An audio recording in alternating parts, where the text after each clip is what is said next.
예, 여러분 반갑습니다. 자, 여러분과 함께요. 이번 시간에는요. 22회 요 바로 전 기출문제를 같이 풀어보도록 하겠습니다. 첫 시간으로 인행사, 인간행동과 사회환경 22회 어떤 문제들이 나왔는지 같이 풀어보도록 하겠습니다. 저희가 지금 강의하는 요 그 내용은 강의로 잡는 회차별 기출문제집에 이 문제가 나와 있으니까요. 여러분들이 참고하시면 될 것 같습니다. 자, 기출문제 풀기 전에 잠깐 말씀드리면 기출은 우리가 흔히 매뉴얼이라고 합니다. 그만큼 기출을 통해서 문제 유형을 알고 주요 내용을 우리가 찾아내는 게 중요하다고 생각합니다. 흔히들 뭐 기출만 보고 합격했어요 라고 하는데 그건 조금 위험한 이야기입니다. 문제은행식 문제가 아닙니다. 예, 그래서 여러분들 보는 시험은 이미 23회차를 준비하고 계시고요.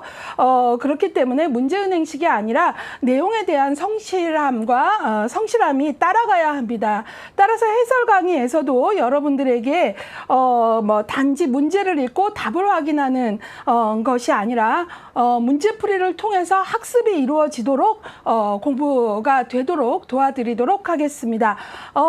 그래서 여러분들이 맞는 것을 찾으시오 하면 맞는 것 하나를 찾는 게 중요한 게 아니라 나머지가 왜 틀렸는지 내가 정확히 나의 언어로 이해하고 있는지 이것들을 좀 보셔야 되고요. 틀린 것을 찾아라 했을 때는 맞는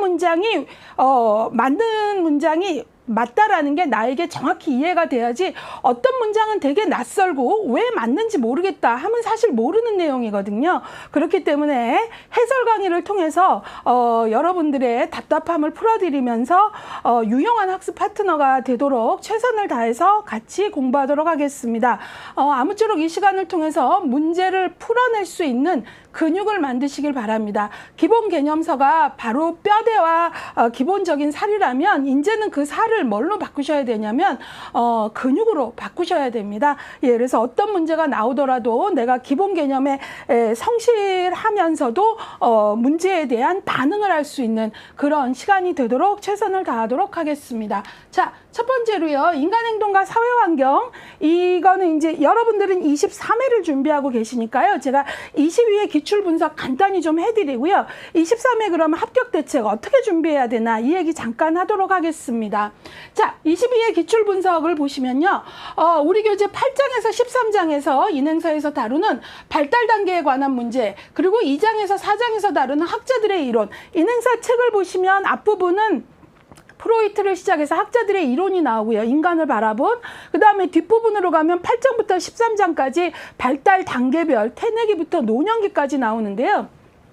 어떤 얘기를 했냐면 이 두 개가 발달 단계하고 학자들의 이론이 연결되는 문제가 22회 시험에서는 유난히 그런 경향이 강해졌다라는 거죠. 그래서 학습을 하실 때 늘 중요한 거는 그 내용들을 종합적으로 연결하고 비교하는 능력이에요. 예, 그래서 여러분들이 공부를 하실 때 그런 부분들을 알고 공부하세요. 학자 따로 발달 단계 따로 아니라 앞에서 뭐 피아제의 그 인지발달 단계를 배웠다면 뒷부분에 각 단계별 인지발달 단계를 연결할 수 있는 능력, 이런 게 중요하고 문제는 그런 것들이 많이 나온다라는 거죠. 예, 그래서 여러분들이 그런 경향을 아셔야 될 것 같고요.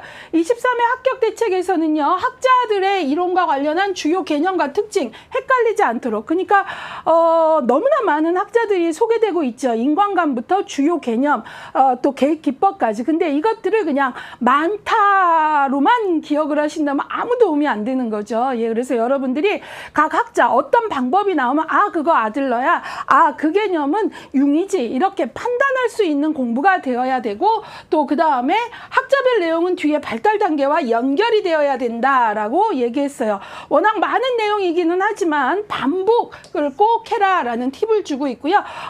복습을 한다면 충분히 이 부분의 내용들은 우리 자신들의 이야기이기도 하기 때문에 복습을 통해서 탄탄히 한다면 흥미도 있고 문제풀이 할 수 있는 능력도 이제 여러분들이 반복을 통해서 키워나갈 수 있을 거라고 봅니다.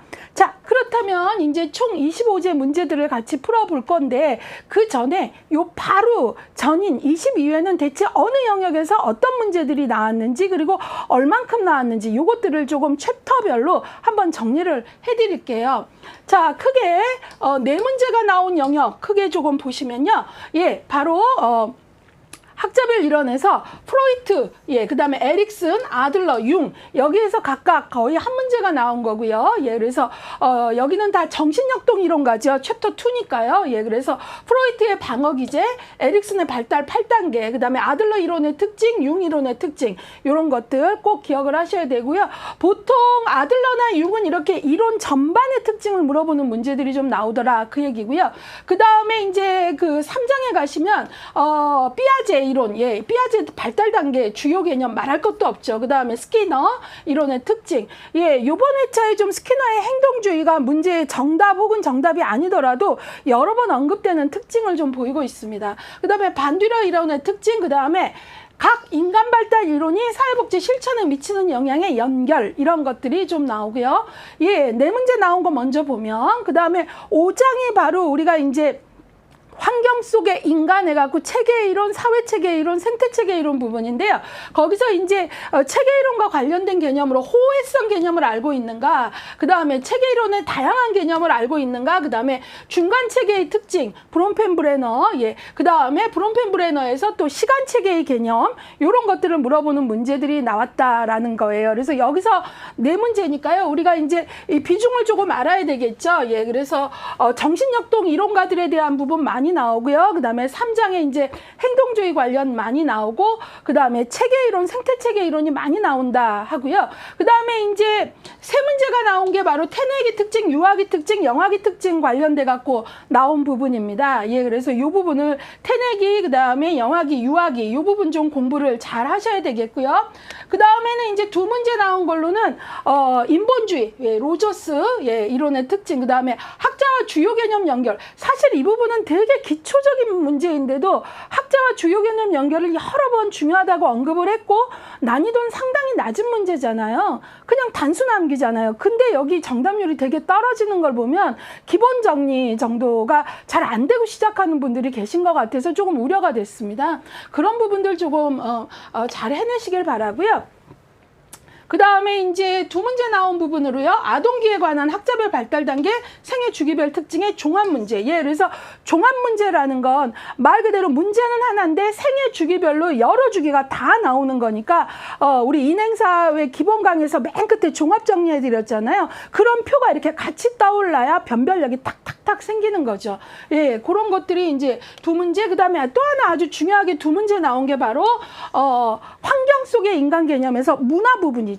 예, 그래서 문화의 특징 및 관련 이론이 나왔고요. 문화 부분은 그러니까 해마다 한 문제 정도는 꼭 나올 거다. 한두 문제는 예상을 했는데 이번 회차가 좀 특이한 게 이제 환경 속의 인간의 개념 중에 지역사회와 관련된 문제들은 지역사회 복지론이 있어서 인행사에선 그동안 거의 문제가 나오지 않았거든요. 근데 이번 22회차에는 바로 환경 속의 인간 개념에서 인간을 둘러싼 체계 중에 지역사회를 단위로 한 문제가 인행사에서 나왔어요. 그래서 그러한 특이점들을 좀 볼 수 있고요. 그 다음에 이제 그 나머지로는 일장의 인간 발달의 특징 이 부분은 뭐 기본적인 단골손님이고요. 그 다음에 이제 청소년기, 그 다음에 청년기 특징, 중년기 특징 이렇게 나왔고요.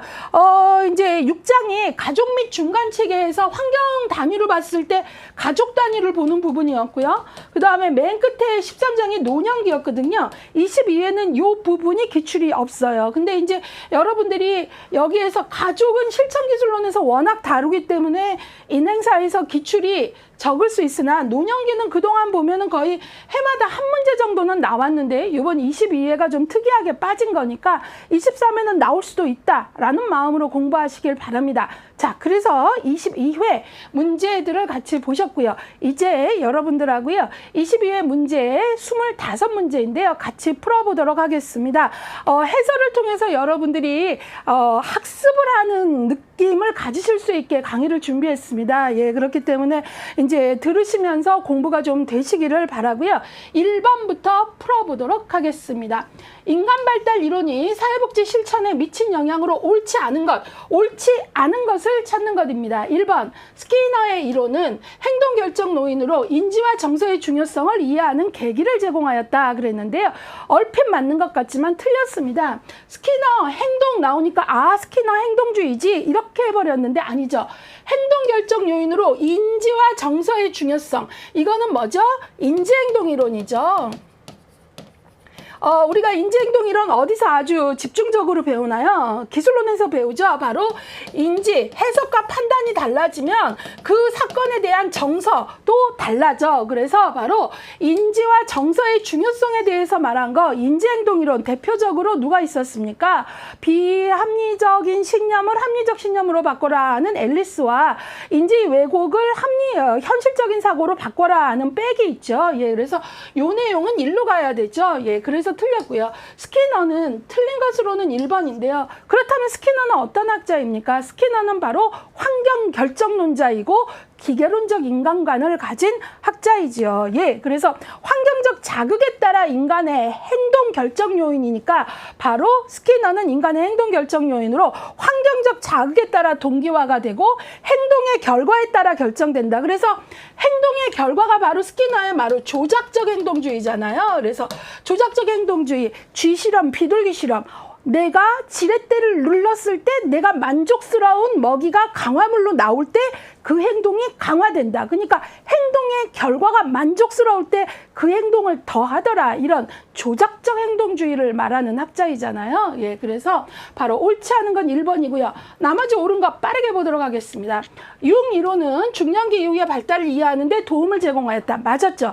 융 하면은 뭐예요? 발달 단계 중 그 시대까지는 중년기를 크게 관심 갖지 않았는데 융이 바로 중년기, 그래서 개성화, 그 다음에 또 개성화라는 말은 다른 말로 하면 자기 실현, 예, 그리고 이 얘기를 또 다른 말로 하면 뭐였습니까? 부분의 나로만 살지 말고 중년기 이후엔 저 깊은 무의식에 있는 자기 셀프를 만나서 전체성을 회복해라. 이게 바로 융의 개념이죠. 예, 그래서 맞은 거고요. 에릭슨의 이론은 생애 주기별 실천 개입의 기반을 제공하였다. 그렇죠. 에릭슨은 전생의 발달 단계로 8단계를 제공함으로써 인간의 발달 단계에 대한 이정표를 제시했다라고 얘기했죠. 위기 개념을 가지고 설명하고 있잖아요. 맞았고요. 프로이트 이론은 인간 행동의 무의식적 측면을 심층적으로 분석할 수 있는 기반을 제공했다. 맞았죠. 그래서 무의식, 심층적, 바로 프로이트는 그래서 인간은 무의식에 의해서 무의식이 가장 큰 영향을 미친다.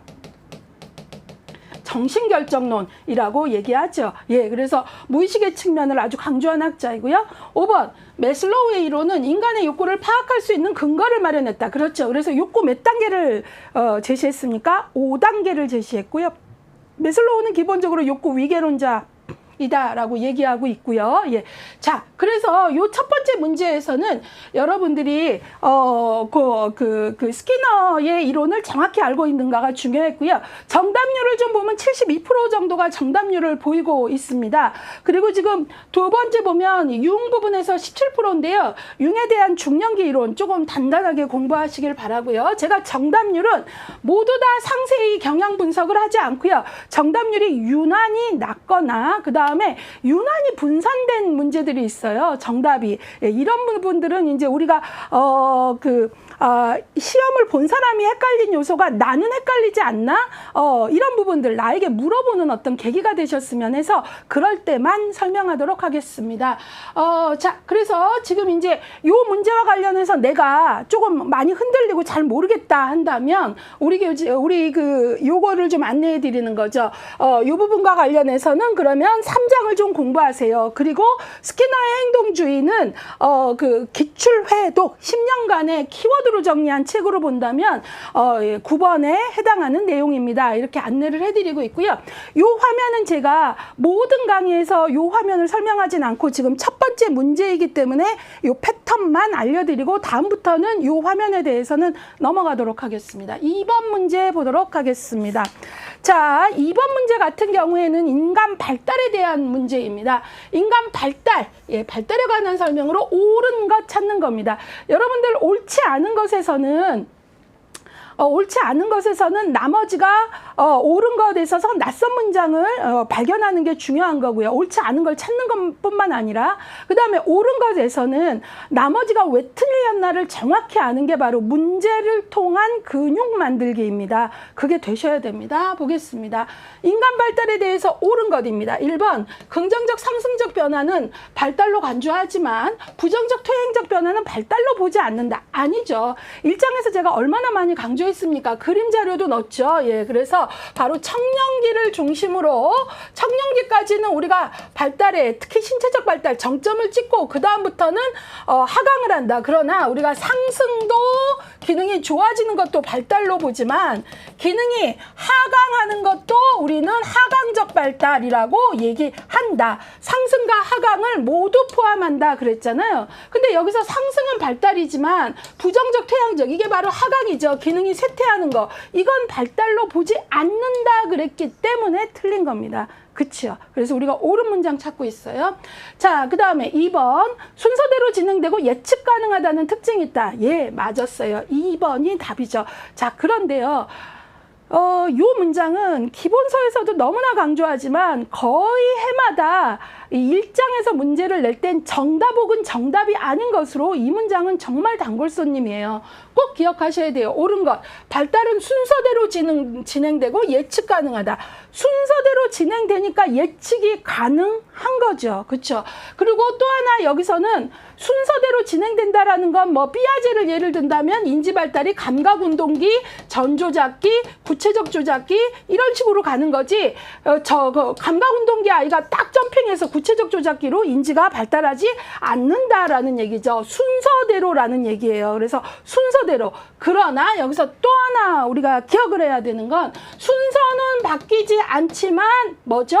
속도는 달라질 수 있다. 속도는 다르다. 그리고 어때요? 속도에 있어서는 나이가 들수록 개인차의 폭이 커진다. 이런 부분들이 여러분들이 학습에서 꼭 기억을 하고 시험장에 가셔야 될 내용입니다. 자, 발달은 순서대로 진행됩니다. 이 순서는 방향성하고도 관계돼요. 위에서 아래로, 중심에서 말초로 이런 순서대로 진행되고 그렇기 때문에 뭐가 가능하다? 예측 가능하다. 꼭 기억해 주시길 바랍니다. 진짜 단골 손님입니다. 정답은 2번이고요. 나머지 왜 틀렸나 빠르게 보겠습니다. 인간의 전반적 변화를 다루기 때문에 개인차는 중요하지 않다. 아니죠.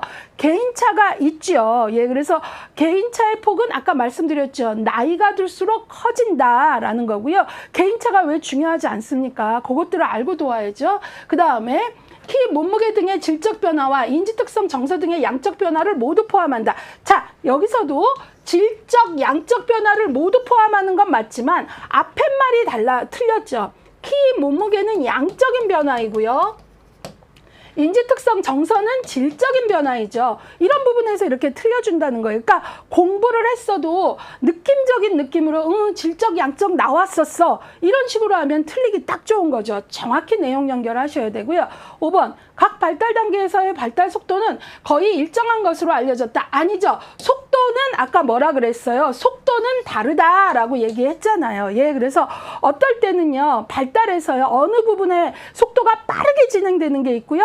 또 어느 부분은 느리게 진행되는 그래서 속도에 있어서 여러분들이 이제 속도에 불규칙성이 있다. 이런 부분들 우리 교재에서 같이 공부한 기억이 나실 거라고 생각합니다.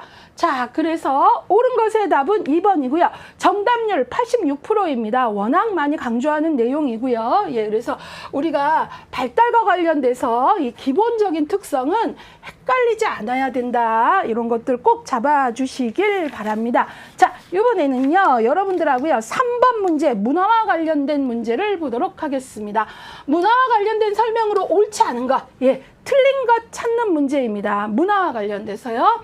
문화는 인간 집단의 생활 양식의 총체로 정의할 수 있다. 그렇죠. 제가 기본 강의할 때 문화에 대한 정의는 워낙 다양하지만 문화는 생활 양식이자 그들의 행동 양식이다. 이런 식으로 얘기를 했었잖아요. 생활 생활, 그들이 처한 환경에서 그들이 꾸준히 형성해온 생활 양식이자 행동 양식이니 문화는 저급하거나 고급스럽다 이런 거 하면 안 된다 이런 얘기들 했잖아요. 그렇죠? 그래서 이거는 맞은 문장이고요. 틀린 거 찾는 겁니다. 다문화주의는 2번 다양한 문화와 언어를 공유하고 상호 존중하여 적극 수용하려는 입장을 취한다. 맞죠? 우리가 사회복지사가 문화에서 제가 강조했던 거 가져야 되는 그 문화적 태도로 그 키워드 크게 2개 잡았죠. 하나는 다문화주의. 다문화주의 지금 나와 있듯이 상호 존중하고 수용해라. 이 수용하라는 것은 뭘 수용하라는 말이냐면 차이를 수용하라는 거예요. 예, 차이를 차별로 가져가면 안 된다. 차이를 다름을 인정해라. 다름 인정해요. 그 얘기는 뭐예요? 문화에서 중요한 것은 공존이다라는 거죠. 예, 그래서 뭐 우리 게 우월하니까 우리 거 따라와 이거 아니라는 거죠. 예, 그래서 상호 존중, 수용. 그 다음에 이제 우리가 문화적 태도에서 또 하나 중요한 게 뭐였어요? 문화 상대주의였죠.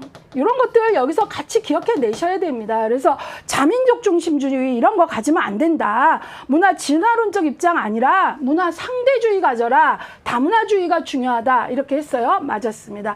3번 베리의 이론에서 동화는 자신의 고유 문화와 새로운 문화를 모두 존중하는 상태를 의미한다. 아이고 틀렸죠. 옳지 않은 것의 답은 3번입니다. 여기에서 여러분들은 베리의 문화 적응 이론이 머리에 떠올리셔야 돼요. 예, 그래서 베리의 문화 적응 이론은 원문화에 대해서 어떤 태도인가, 그 다음에 새롭게 만난 주류 문화에 대해서 어떤 태도인가에 따라서 4가지로 나누고 있잖아요. 근데 그 중에 자신의 고유 문화, 그 다음에 새롭게 만난 문화, 그러니까 자신의 고유 문화니까 원문화에 대해서 모두 존중한다 그랬으니까 원문화도 예스, 그 다음에 새롭게 만난 문화도 모두니까 예스. 그쵸? 주류 문화. 이거는 주류 문화겠죠? 이 둘 다 예스인 거는 가장 문화적 적응이 건강한 태도이죠. 그리고 그건 뭐예요? 통합이었잖아요. 동화가 아니었잖아요. 그래서 이 부분들을 기억하나. 베리의 문화 적응 모형에서 통합, 그 다음에 동화, 분리, 주변화 4개의 차이를 정확히 알고 있는가, 이걸 가지고 지문을 만들었다고 보시면 됩니다. 그래서 모두 존중하는 건 통합이지 동화가 아닌 거죠. 동화는 뭐예요? 원문화는 no 하는 거예요. 예, 원문화 왠지 부끄러워, no. 그 다음에 주류 문화만 빨리 적응해야 돼, 이런 태도. 아니면 사회복지사라면 빨리 향수병 같은 거 갖지 마시고 지금 여기에 적응하는 것만이 살 길입니다 라는 식의 프로그램 진행, 이런 거 안 된다라고 말씀드렸잖아요. 그래서 베리의 문화 적응 이론에서 가장 중요한 문화적 태도는 둘 다 원문화도 소중히 여기고 자기가 태어나서 자란, 그 다음에 새롭게 만난 문화에도 건강하게 적응하는 것, 둘 다 모두 잘 존중하는 거, 이걸 뭐라고요? 통합이라고 한다. 예, 그래서 여기에서는 내가 이 문제가 안 풀린다 그러면 우리 기본서 가서 베리의 문화 적응 모형, 예, 문화 관련 맨 끝부분에 너무나 상세히 설명이 되어 있어요. 예, 그 부분을 추가 학습을 하셔라 라고 얘기하고 싶고요.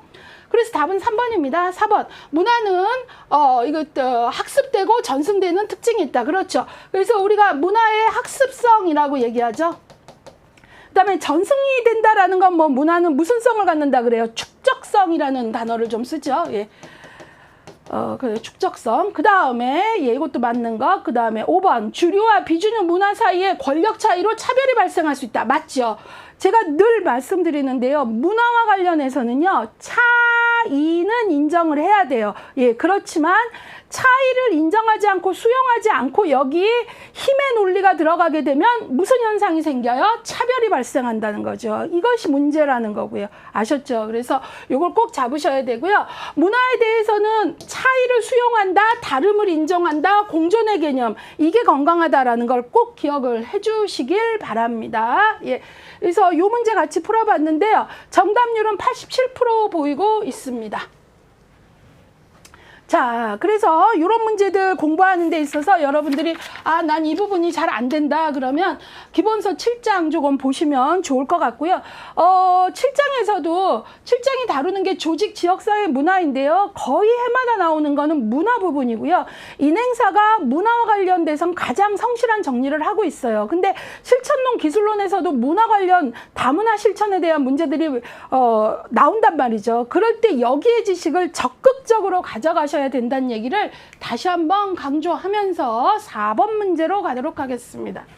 스키너, 그 22회 문제에서는 유난히 그 출제자가 스키너에 대한 언급을 조금 많이 했다라는 느낌을 저는 좀 받았습니다. 그래서 스키너 이론에 관한 설명으로 옳지 않은 것, 틀린 것을 찾는 겁니다. 틀린 것, 1번 강화 계획 중 우리가 강화 스케줄이라 그러죠. 반응률이 가장 높은 것은 가변 비율 계획이다. 맞죠? 이거 반응률 우리가 순서대로 공부하세요 그랬잖아요. 그래서 고정보다는 가변, 변화, 그 다음에 시간 간격보다는 비율 이렇게 해갖고 가장 높은 건 제가 아래에서 위로 올라갑니다. 뭐 그러면서 표로 설명했던 기억 나실 거예요. 그래서 가변 비율이 가장 높고 그 다음에 고정 비율, 그 다음에 가변 간격, 그 다음에 고정 간격 이런 순서 외우자 그랬잖아요. 그러니까 가장 높은 거 가변 비율 맞았습니다.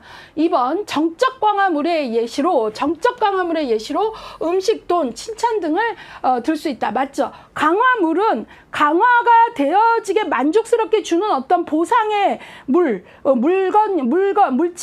그 다음에 어떤 사회적 요소, 이건데요. 정적 강화물의 예시로 이제 우리가 음식이나 이런 것들은 1차적 강화물이라 그래요. 그러니까 인간의 아주 기본적인 욕구와 관련되죠. 근데 칭찬 같은 거는 이게 소위, 칭찬이 좋다는 걸 사회적 학습 과정이 있어야 하는 거잖아요. 그렇잖아요. 그래서 이거는 2차적 강화물이라고 얘기합니다. 나온 김에 거기까지 조금 기억을 해 주시기를 바라고요. 그 다음에 3번. 이거는 그러니까 맞는 문장입니다. 인간 행동은 예측 가능하며 통제될 수 있다고 본다. 스키너는 통제될 수 있다고 봤고요. 예측 가능하다고 봤습니다. 그래서 스키너는 우리가 환경결정론자이며 기계론적 입장이다라고 했던 것까지 기억을 좀 해주시고요. 4번. 인간의 창조성과 자아실현을 강조한다 그랬는데 아이고 이거는 아니죠. 틀린 것은 4번입니다. 인간의 창조성, 자아실현 이런 거 아니에요. 스키너는요. 기계적 인간관, 아까도 말씀드렸지만 기계적 인간관이고 환경자극에 반응하는 존재라고 봤단 말이죠. 그렇기 때문에 창조성, 자아실현 이런 거 얘기 안 했습니다. 그래서 인간의 창조성이나 자아실현 이런 걸 강조한 거는 누구예요? 매슬로우. 그 다음에 로저스도 인본주의자로 자아실현 강조했고요. 창조성을 또 강조한 학자 중에는 매슬로우 말고도 또 누가 있습니까? 우리가 정신협동 이론가 중에 창조적 자아를 말한 게 누굴까요? 아들러가 있죠. 이런 것들, 이런 걸 좀 기억을 하셔야 되겠습니다. 그래서 옳지 않은 것은 4번이고요. 자아실현을 강조한 거는 매슬로우, 로저스, 인본주의자들은 다 강조했고요. 그 다음에 창조성은 창조적 자아 해갖고 매슬로우도 중요하겠지만 아들러도 창조적 자아의 개념을 갖고 있다. 이 정도로 정리를 하도록 하겠습니다. 옳지 않은 거 4번이고요. 5번. 부적 강화는 바람직한 행동의 빈도를 증가시키는 데 초점이 있다. 그렇죠. 정적 강화건 부적 강화건 강화는 뭐죠? 증가가 목적이다라고 여러 번 말씀드렸었죠. 그래서 이것은 맞는 문장입니다. 자, 그렇다면 옳지 않는 것은 4번인데요. 요거는 정답률이 어땠나 보면 4번 정답률 72% 나오고 있습니다. 그래서 이제 요 문제 같은 경우에 이제 우리가 문제는 하나지만 알아야 되는 내용이 상당히 많아요. 강화 스케줄 알아야죠. 그 다음에 강화물 알아야죠. 강화, 처벌에 대한 원리도 알아야죠. 이런 것들. 그 다음에 기본적인 스키너의 인간관 이런 것도 알고 있어야 되죠. 그래서 이런 문제들 앞으로도 꾸준히 나올 수 있다라고 생각합니다. 자, 이번에는요, 여러분들하고 5번 문제 같이 풀어보도록 하겠습니다. 자, 5번 문제는 조합형 문제입니다. 자, 이 문제는 제가 조금 풀기 전에 정답률을 조금 보면서 얘기를 좀 하고 싶어요. 저는 이 문제가 결코 어려운 문제가 아니라고 보거든요. 보세요. 학자와 주요 개념의 연결로 옳은 것. 여러분, 학자와 주요 개념의 연결은 응용이 하나도 없잖아요. 정말로 없잖아요. 이거 단순한 게 아닙니까? 근데 왜 이렇게 정답률이 32%밖에 안 나왔을까요? 예.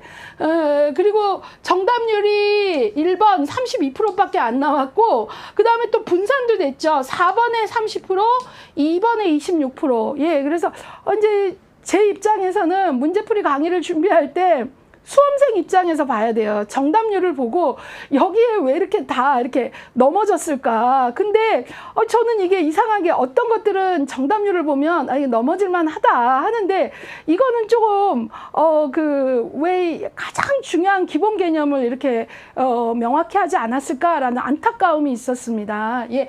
자, 이건 정말 응용이라고는 일도 없는 겁니다. 예. 옳은 건 모두 골라라 그랬어요. 모두라는 말이 함정에 빠지게 한 것 같은데, 여러분, 모두 골라라 라는 식의 조합형 문제도 문제의 답은 하나일 경우들 제법 많습니다. 예, 그래서 그런 거 좀 볼게요. 학자와 주요 개념. 칼 로저스 자기 실현 경향성. 예, 맞았죠. 예. 보세요. 이 자기 실현 경향성이라는 게 로저스는 자기 실현 경향이라고 했고, 또 누구죠? 그 매슬로우도 자기 실현이라고 했는데, 이 말을 더욱더 로저스 다운 표현으로 쓰면 같은 뜻인데 완전히 기능하는 사람.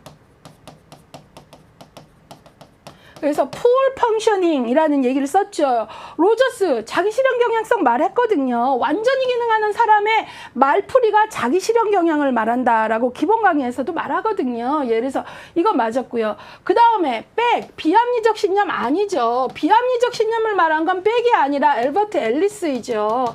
그 다음에 이것 같은 경우 보면은 뭐예요? 실천 기술론의 학자까지 나오잖아요. 그래서 제가 인행사 기본 강의 이 부분 맨 처음 할 때 학자별 이론과 이론의 명칭 뭐 이런 것들을 한 번씩 다 정리해드리는 이유가 있는 거예요. 예, 그래서 이거는 앨리스지 백이 아닌 거죠. 백은 인지치료 커그니티브 세라피 해갖고 인지적 왜곡을 현실적 사고로 바꿔라 이 부분이고요. 엘버트 반듀라 행동조성 아니죠. 엘버트 반듀라는 관찰학습 대리적 강화 뭐 이거고요. 행동조성 쉐핑을 말한 건 누구예요? 스키너죠. 자, 그 다음에 아들러 나왔는데 집단 무의식 아니죠. 아들러가 아니라 집단 무의식 하면 융이 나와 주셔야죠. 자, 그래서 정답은 기억 1번 뿐이거든요. 근데 왜 이렇게 정답이 분산이 됐을까? 저희가 요 정도는 응용이라고는 일도 없잖아요. 그래서 이게 틀린 건 제가 봤을 때 너무나 학자도 많고 주요 개념도 많으니까 그냥 많다만 기억을 하신 분들이 이런 현상을 보이세요. 학습을 한다 하면 강의를 듣고 나서 여러분들의 저장의 시간을 반드시 가지셔야 돼요. 그냥 듣기만 하면 안 돼요. 그냥 듣기만 하면 시험 문제 때 저장한 거를 인출해야 되는데 인출할 게 없는 거죠.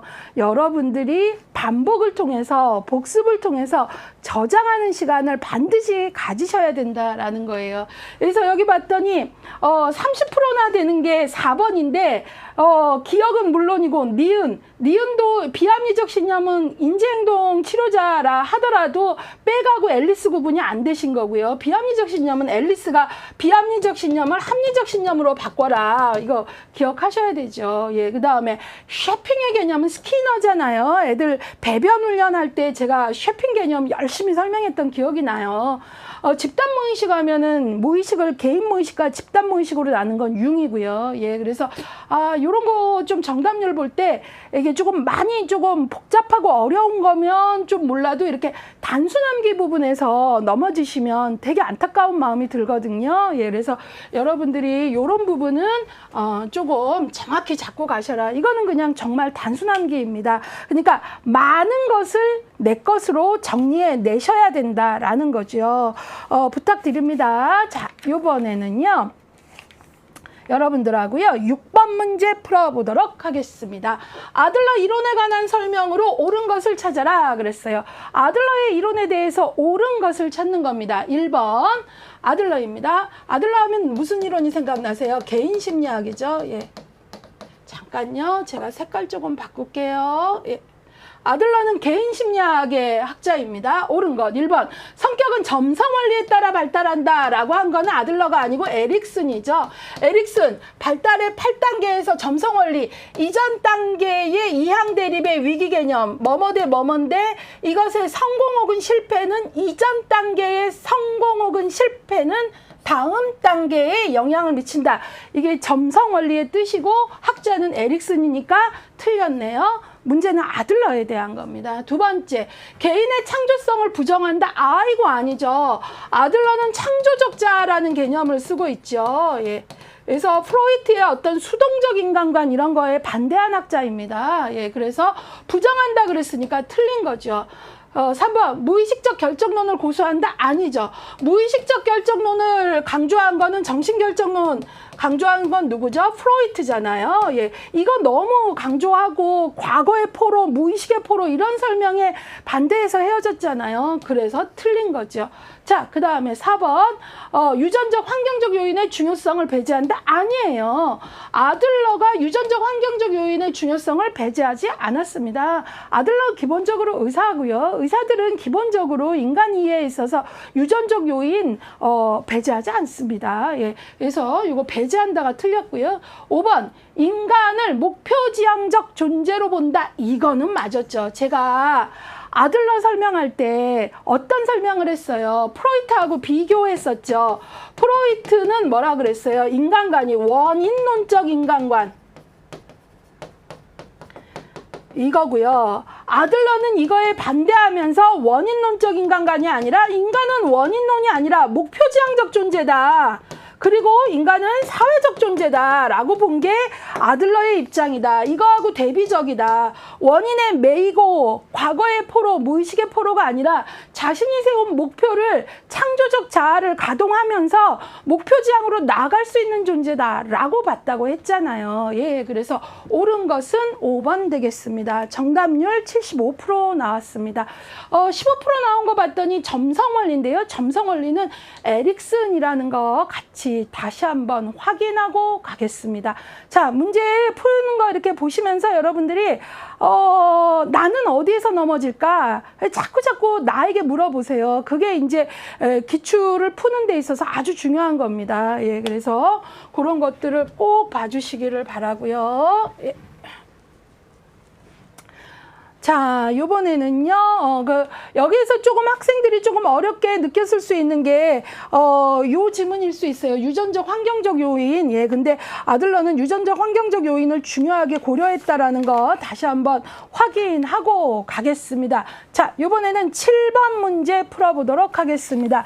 7번 문제는 이제 에릭슨이니까 심리사회 이론에서 문제가 나왔죠. 에릭슨, 예.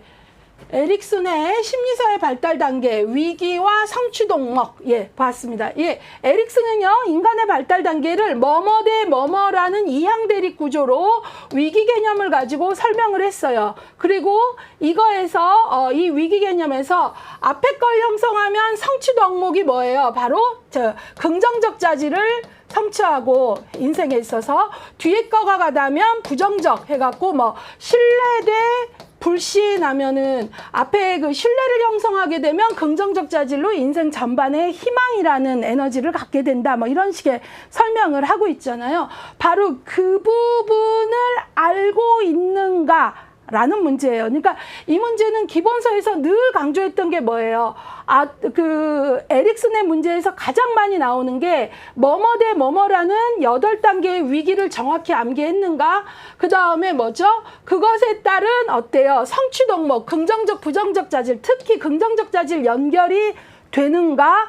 예. 그 다음에 여기서 하나만 더 한다면 그 시기에 그러한 자질을 갖는데 가장 중요한 주요 인물이 누구인가? 예. 요런 것들을 연결한 문제가 정말 고전적이지만 꾸준히 나온다라고 얘기를 했잖아요. 그거를 기억하시면 되는 문제입니다. 첫 번째 보겠습니다. 옳은 것, 바르게 연결된 것. 근면성 대 열등감이라고 하면 어느 때입니까? 바로 6에서 11세, 그러니까 학년, 학교 다닐 때, 이제 초등학교 때인데요.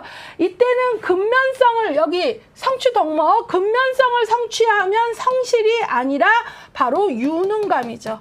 이때 중요한 게 뭐예요? 어떻게 하면 잘할 수 있을까라는 질문을 끊임없이 한다 그랬잖아요. 그래서 긍정적 성취 동목이 유능감이고요. 열등감을 갖게 되면은 이제 우리가 이제 유능성이 아니잖아요. 그럴 때 이제 어떤 것들을 갖게 되냐면 무력감을 갖게 되는 거죠. 예, 그런 것. 그래서 여기서 틀렸고요. 그다음에 두 번째, 주도성 대 죄의식 하면은 아이들이 바로 학교 들어가기 전입니다. 예, 그래서 주도성 대 죄의식 하면은 보통 뭐 3세, 6세 요때를 얘기하거든요. 그러면 주도성을 갖게 되면 아이들은 뭘 갖게 되냐? 이때는 뭐냐면 어떻게 해야 나의 힘, 이 주도성이 힘이거든요. 에너지. 내 힘을 잘 사용해서 목적을 달성할 수 있을까? 이거거든요. 그래서 주도성을 갖게 되면 목적이 긍정적 자아 특질. 이거는 하나도 틀린 게 없어서 정답은 2번이 되겠습니다. 예, 그래서 주도성 하면은 이제 아이들이 목적.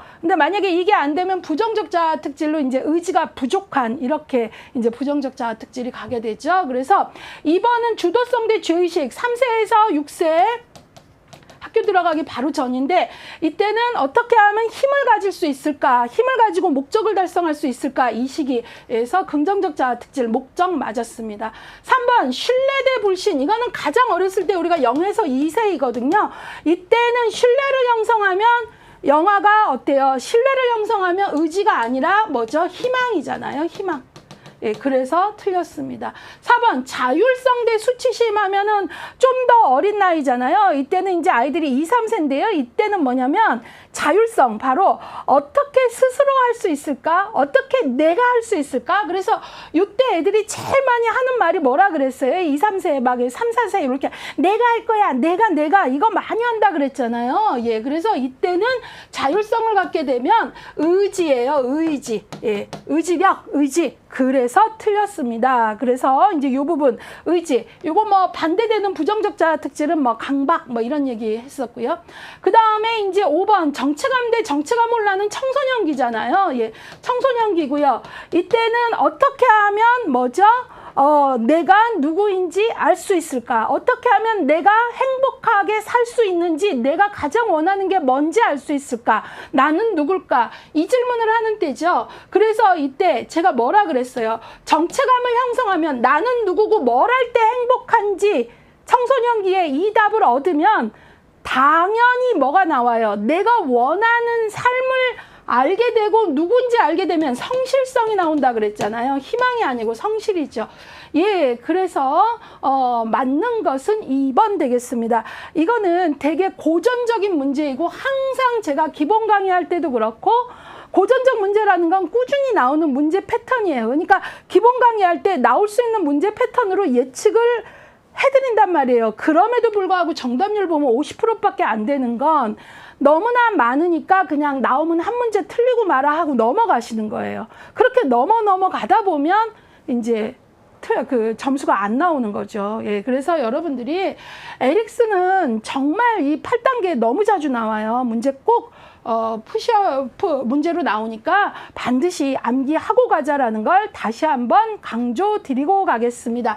자, 여기에 뭐뭐 대 뭐뭐도 중요하지만 여기에서 중요한 거 바로 성취 동목, 긍정적 자아 특질, 근면성을 갖는다면 유능감, 나는 할 수 있어. 주도성을 갖는다면 인생의 목적의식, 그 다음에 신뢰를 갖게 된다면 인생 전반의 희망, 자율성을 갖게 된다면 의지력, 정체감을 갖게 된다면 성실, 요런 그 긍정적 자아 특질 연결하세요. 시험은 부정적 자아 특질까지 같이 공부하시길 좀 권하는데 거의 이제 나온 건 긍정적 자아 특질이니까 정 어려우시면 긍정적 자아 특질만이라도 꼭 외우시고, 여기는 100% 문제 예측이 가능하다라는 거죠. 근데도 항상 이런 종류의 문제는 정답률이 이렇게 50%쯤에 항상 있는 이유는 많으니까 그냥 한 문제 틀리고 말아 하고 넘어가신다는 거예요. 그러지 않으셔야 된다라는 얘기를 하면서 이번에는 8번 문제로 가도록 하겠습니다. 로저스 이론에 관한 설명으로 옳지 않은 것 찾아보도록 하겠습니다.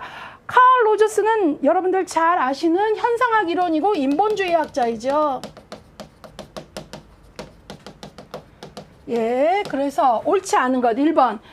개인의 잠재력 실현을 위하여 조건적 긍정적 관심의 제공이 중요함을 강조했다. 아이, 틀렸죠. 예, 바로 1번이에요.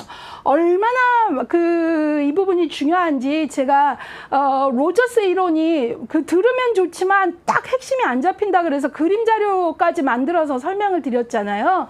예, 그래서 우리가 로저스 이론에서 중요한 건 누구는 인생을 산으로 비유할 때 정상까지 가는데 누구는 안 가는 게 뭐라 그랬어요? 바로 조건적 사랑을 받으면 어때요? 아, 내가 실패하면 어떻게 가? 걱정이 돼서 자기 개방하지 않고 끝까지 못 간다. 그러나 무조건적 긍정적 관심을 받으면 실패를 두려워하지 않고 실패를 통해서도 배운다라는 거, 그리고 실패 자체가 내가 아니라는 걸 알기 때문에 바로 끝까지 새로운 경험에 자기 개방을 하면서 끝까지 가더라. 그래서 아주 중요한 우리가 여기 맨 위 꼭대기가 나의 잠재력의 실현이라면 잠재력 실현에 있어서 중요하게 본 거는 로저스는 바로 부모의 어떤 태도가 중요하다 그랬죠?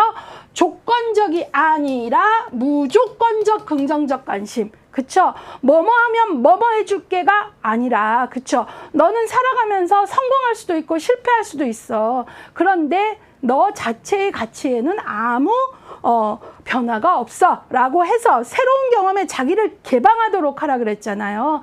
왜? 실패를 통해서도 우리는 단단해지고 배우기 때문에. 그래서 바로 무조건적 긍정적 관심, 이게 아주 중요하다라고 했어요. 그래서 옳지 않은 것은 1번 답 나왔고요. 맞는 것 빠르게 보겠습니다. 자기 실현을 완성한 사람. 예, 이거를 바로 로저스의 용어는 같은 뜻인데 완전히 기능하는 사람. fully functioning person. 그래서 제가 앞서서 로저스의 완전히 기능하는 사람은 말뜻은 자기 실현한 사람이다 라고 얘기했죠. 그래서 맞았고요.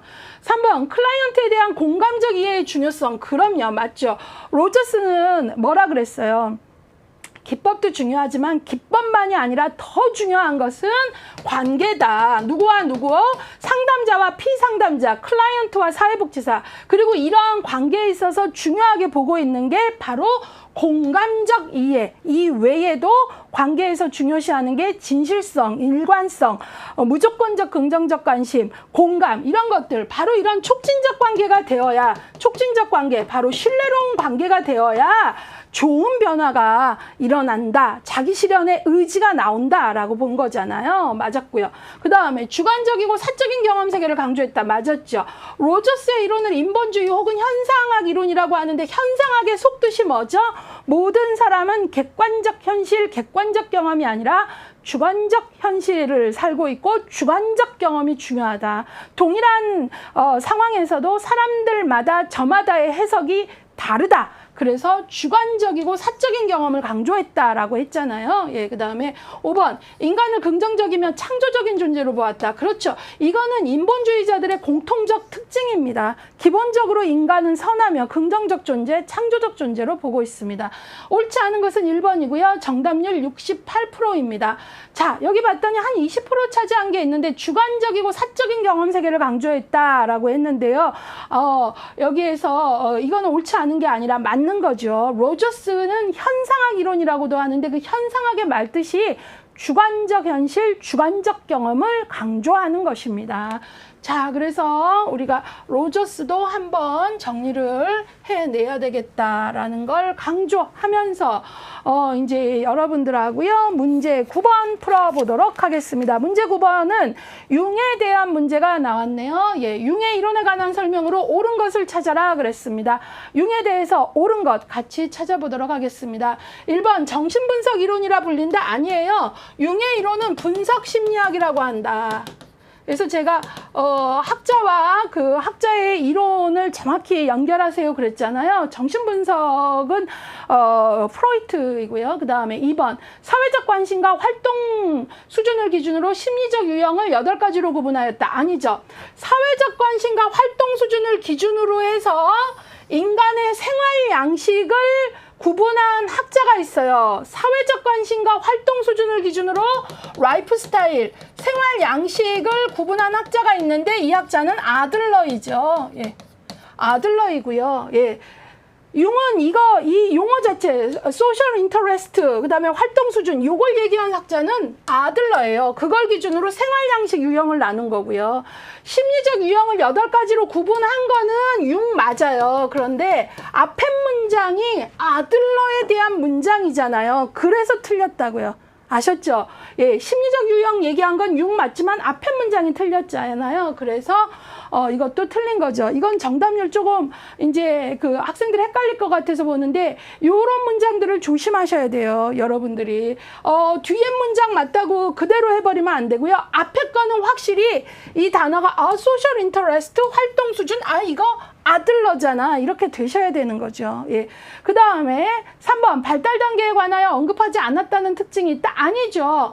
융 발달 단계 4단계로 언급했습니다. 그리고 중년기, 노년기, 특히 중년기를 강조했고요. 예. 그래서 언급하지 않았다라는 게 틀리는 거고요. 이 부분 틀렸고, 그 다음에 4번 개성화를 통한 자기 실현을 중요시했다. 맞았죠. 이게 정답이고요.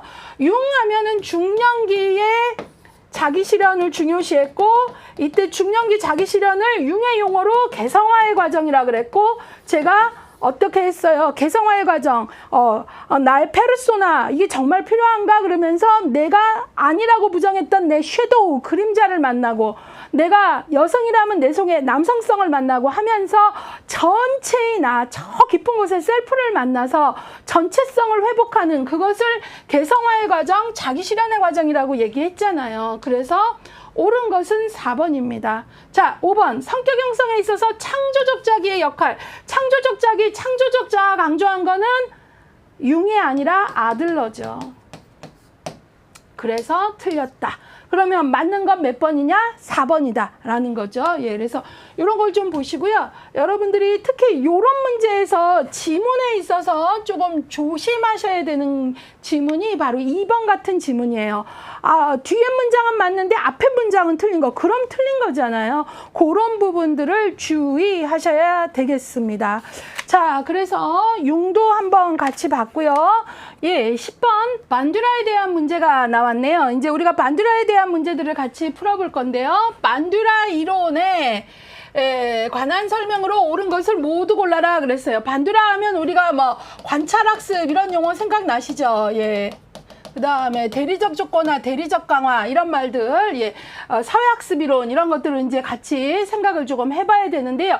옳은 것을 모두 골라라 그랬어요. 조합형 문제입니다. 기억, 개인의 신념, 기대와 같은 인지적 요인을 중요시했다. 맞았죠?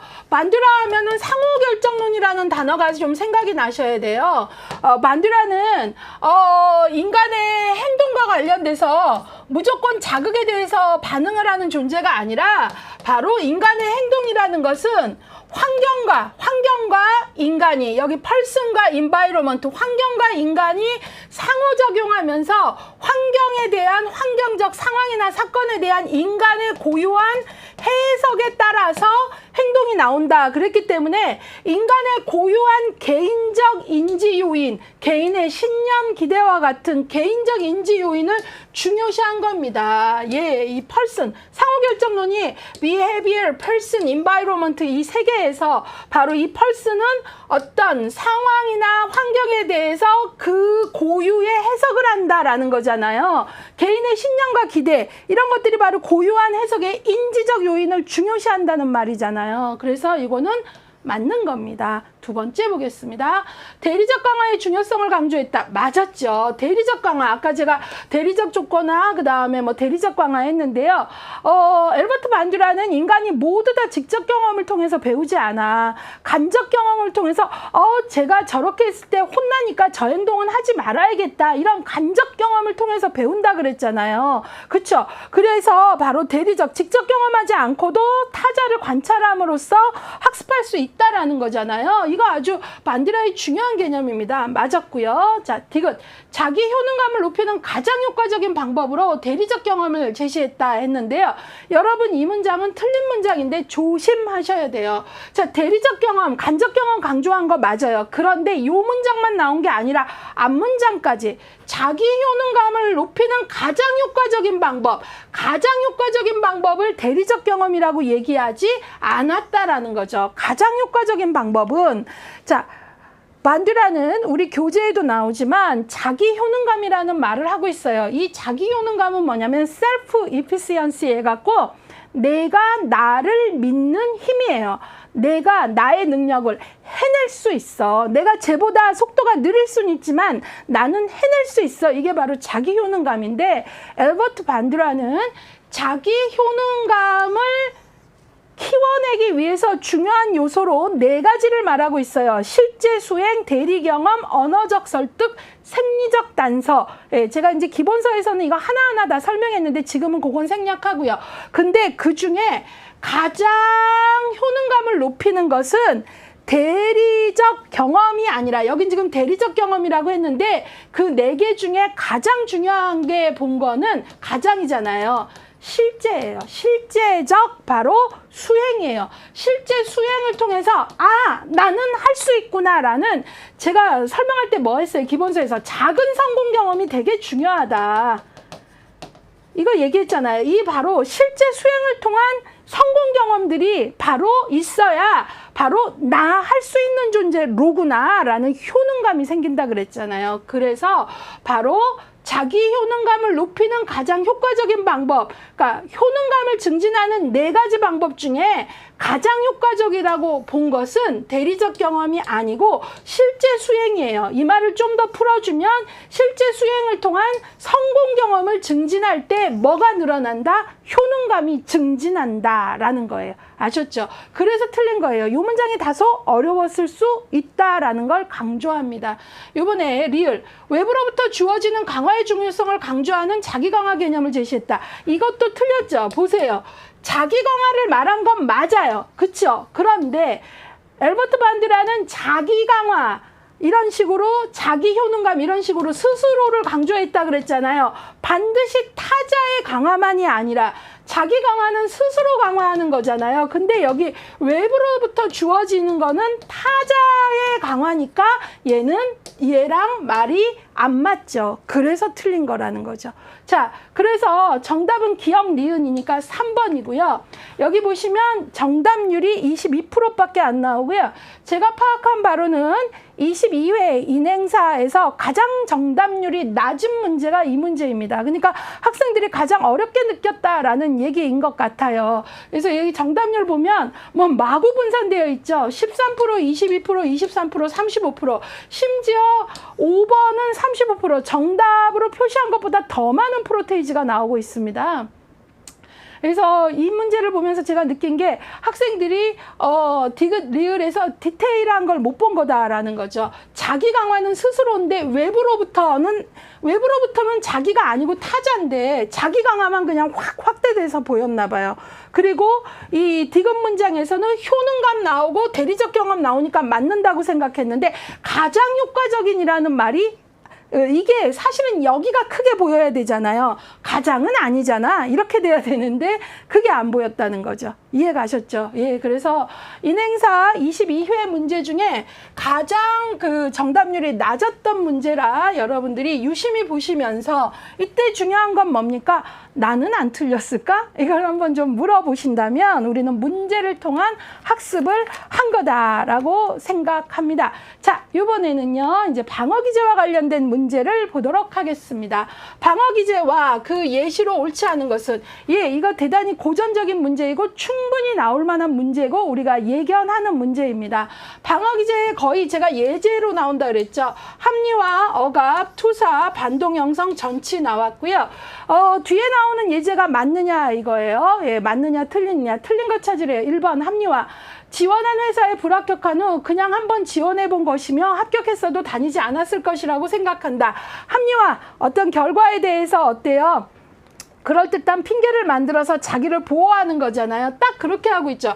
불합격했는데 어떻게 그럴듯한 핑계를 만들었어요? 그냥 한번 지원해 본 거야. 나 합격했어도 안 다녔어. 라고 떨어진 나 자신에 대한 어떤 마음이나 불안을 어떻게 하고 있어요? 핑계를 대고 있죠. 합리화 맞았습니다. 두 번째, 억압. 시험을 망친 후 성적 발표 날짜를 아예 잊어버린다. 맞죠? 억압이라는 것은 뭐예요? 내가 그 사실이 너무나 괴로워서 무의식으로 추방해버리는 거예요. 그래서 의식을 막아버리는 거거든요. 시험을 망치고 어때요? 성적 발표 날짜. 이게 너무 괴로우니까 성적 발표 날짜를 아예 잊어버린 거예요. 억압 맞았죠. 이거와 관련해서 12회 때 어떤 지문이 나왔냐면 자신의 애인을 빼앗아 결혼한 친구의 얼굴을 알아보지 못하는 예가 나왔어요.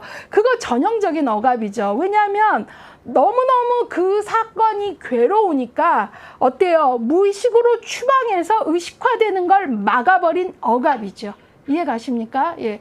자, 그 다음에 투사. 자신이 싫어하는 직장 상사에 대해서 상사가 자기를 싫어하기 때문에 사이가 나쁘다고 여긴다. 맞죠? 투사는 남 탓을 하는 거거든요. 예. 그래서 사실은 내가 싫어하는데 저 사람이 나를 싫어하니까 내가 이러는 건 당연한 거야. 이렇게 남 탓을 해버린 게 바로 투사입니다. 심리학에서 이걸 뭐 투사적 동일시라고 하는데 대단히 그 심리 역동에서 중요한 작동입니다.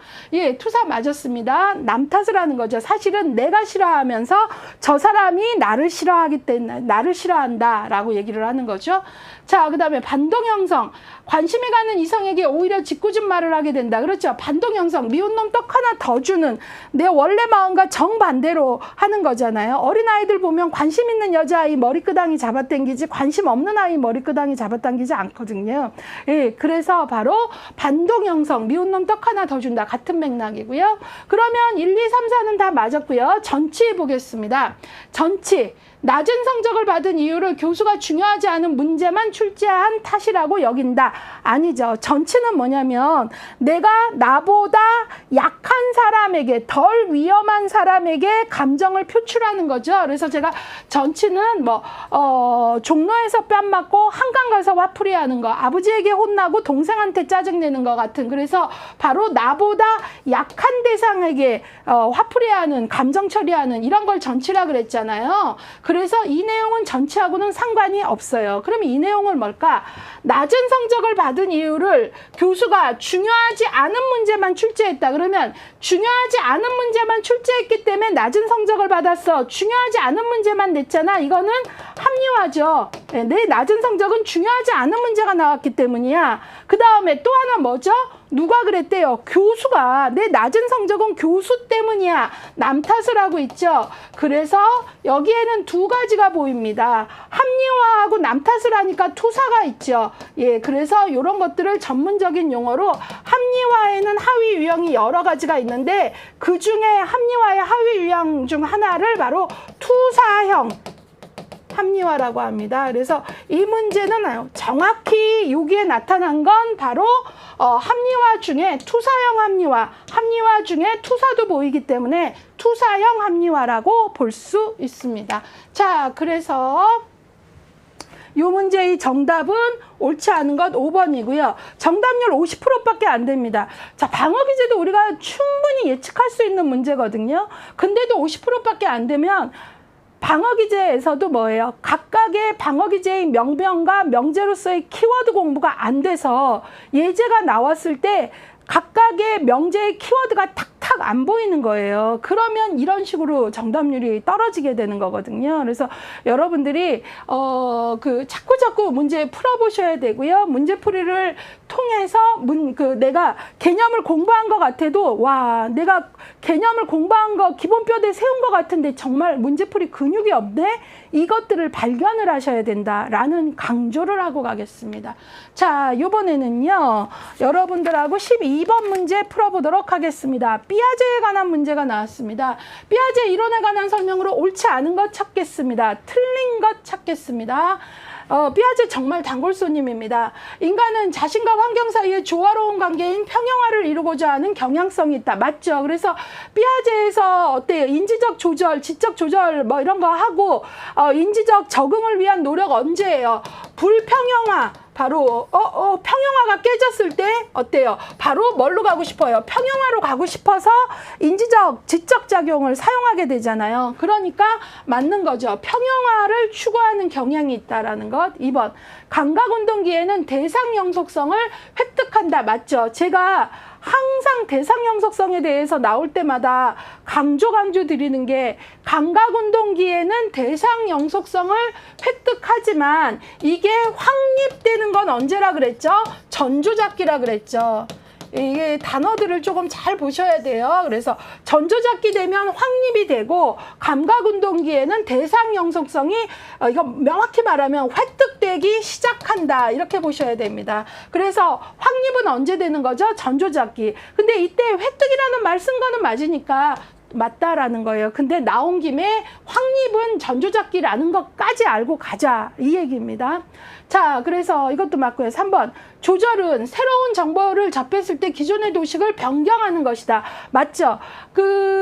불평형화에서 평형화로 가려고 할 때, 지적인 작용을 할 때 크게 두 가지를 사용하죠. 바로 동화와 조절이었죠. 근데 이것의 차이가 뭐가 있었습니까? 동화와 조절에서 동화는 어때요? 양적인 차원이고 조절은 질적인 차원이고 조정은 바로 기존의 도식으로 다 해석되지 않고 설명되지 않기 때문에 수정하고 변경하면서 질적인 변화를 일으키는 거라 그랬으니까 맞는 거죠. 그러니까 적어도 이 문제를 풀 때는 여러분들이 조절이라는 말이 나올 때 나는 도식에 변경하면은 동화라는 말도 같이 떠올라야 돼요. 그러면서 동화가 아니라 조절의 핵심은 수정 변경인데 그 말이 있네. 이렇게 찾으셔야 되는 거죠.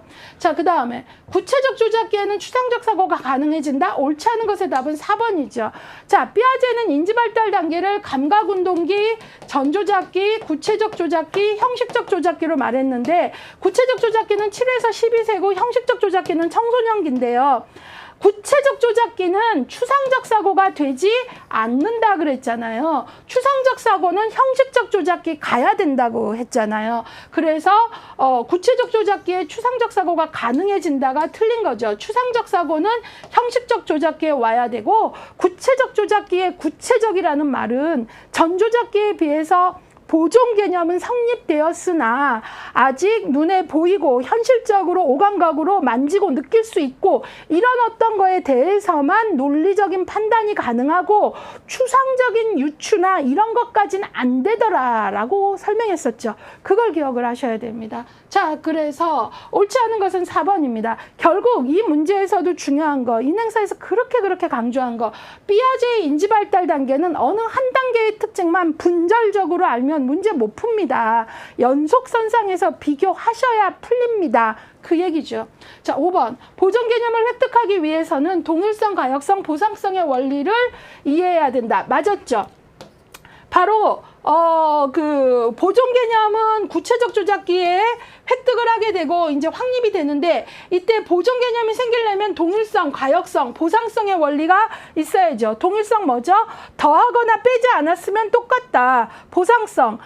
여기는 넓지만 여기는 높잖아 라는 거 이거잖아요. 그 다음에 가역성은 뭐죠? 역조작의 원리를 아는 거잖아요. 역으로 거꾸로 해봐. 그럼 똑같잖아. 이거라 그랬잖아요. 예, 그래서 바로 보존 개념 획득 획득을 위해서 필요한 세 가지 동일성, 가역성, 보상성 꼭 기억을 해주시길 바랍니다.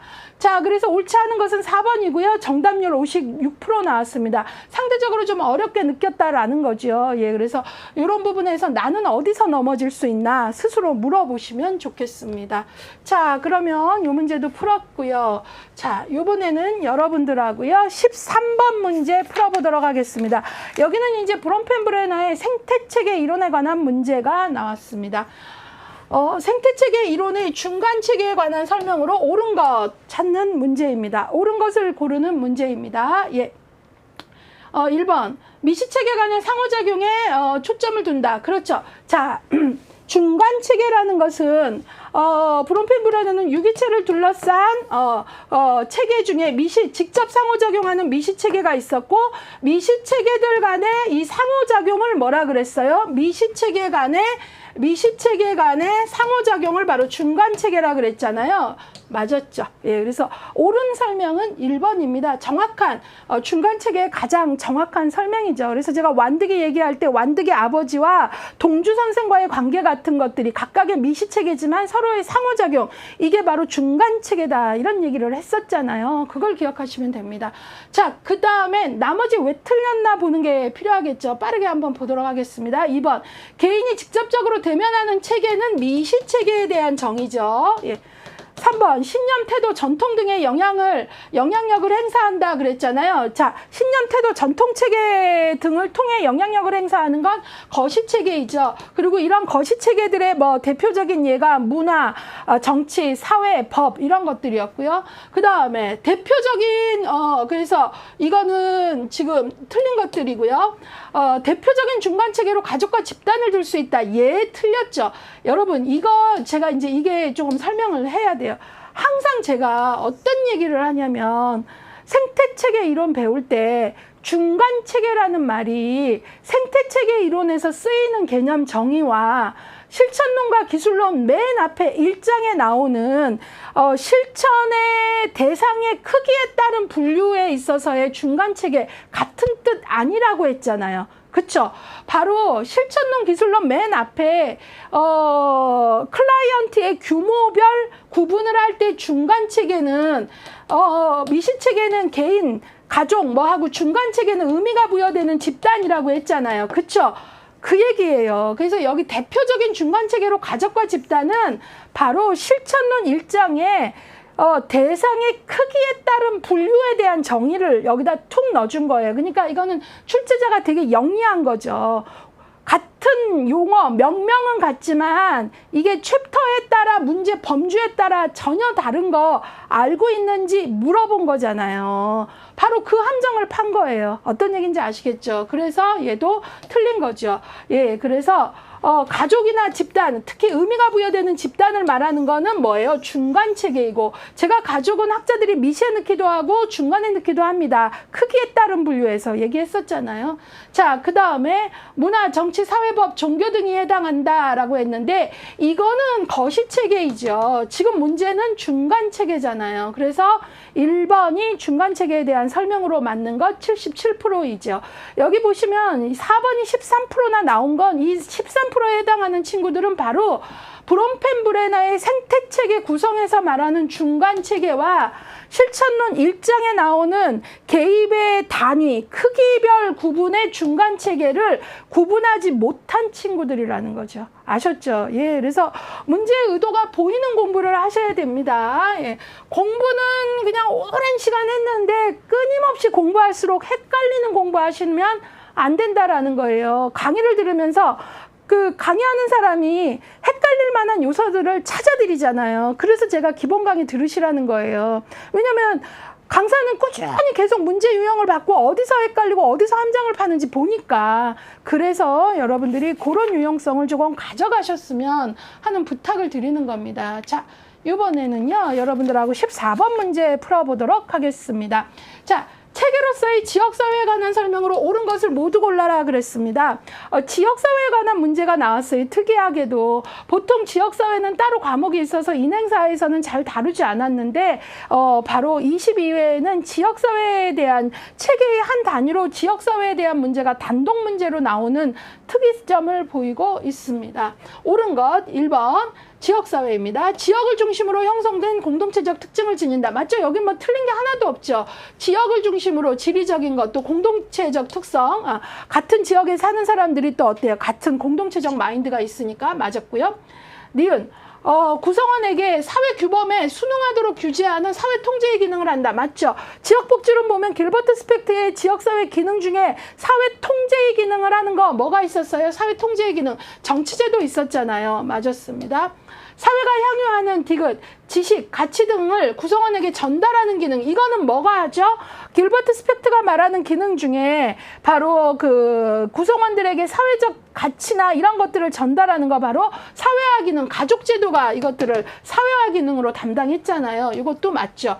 그래서 이 문제를 푸는데 니은하고 디은 지문은 지역복지론에서 길버트 스펙트가 말하는 그 지역사회 기능을 좀 5가지를 좀 같이 생각하시면 문제풀이가 좀 더 쉽지 않았을까라는 생각이 듭니다. 그 다음에 리을, 외부와 상호작용을 통해 엔트로피 상태를 유지하는 것이 필요하다. 얘는 틀렸죠. 자, 지역사회는 외부, 우리 지역사회만이 아니라 외부와 상호작용을 할수록 건강하죠. 그런데 외부와 상호작용을 한다라는 말은 개방체계잖아요. 상호작용한다는 말이 뭡니까? 문을 열고 소통한다는 거잖아요. 그런데 엔트로피 상태라는 말은 말이 안 되죠. 문을 열고 상호작용하면 엔트로피가 아니라 네겐트로피죠.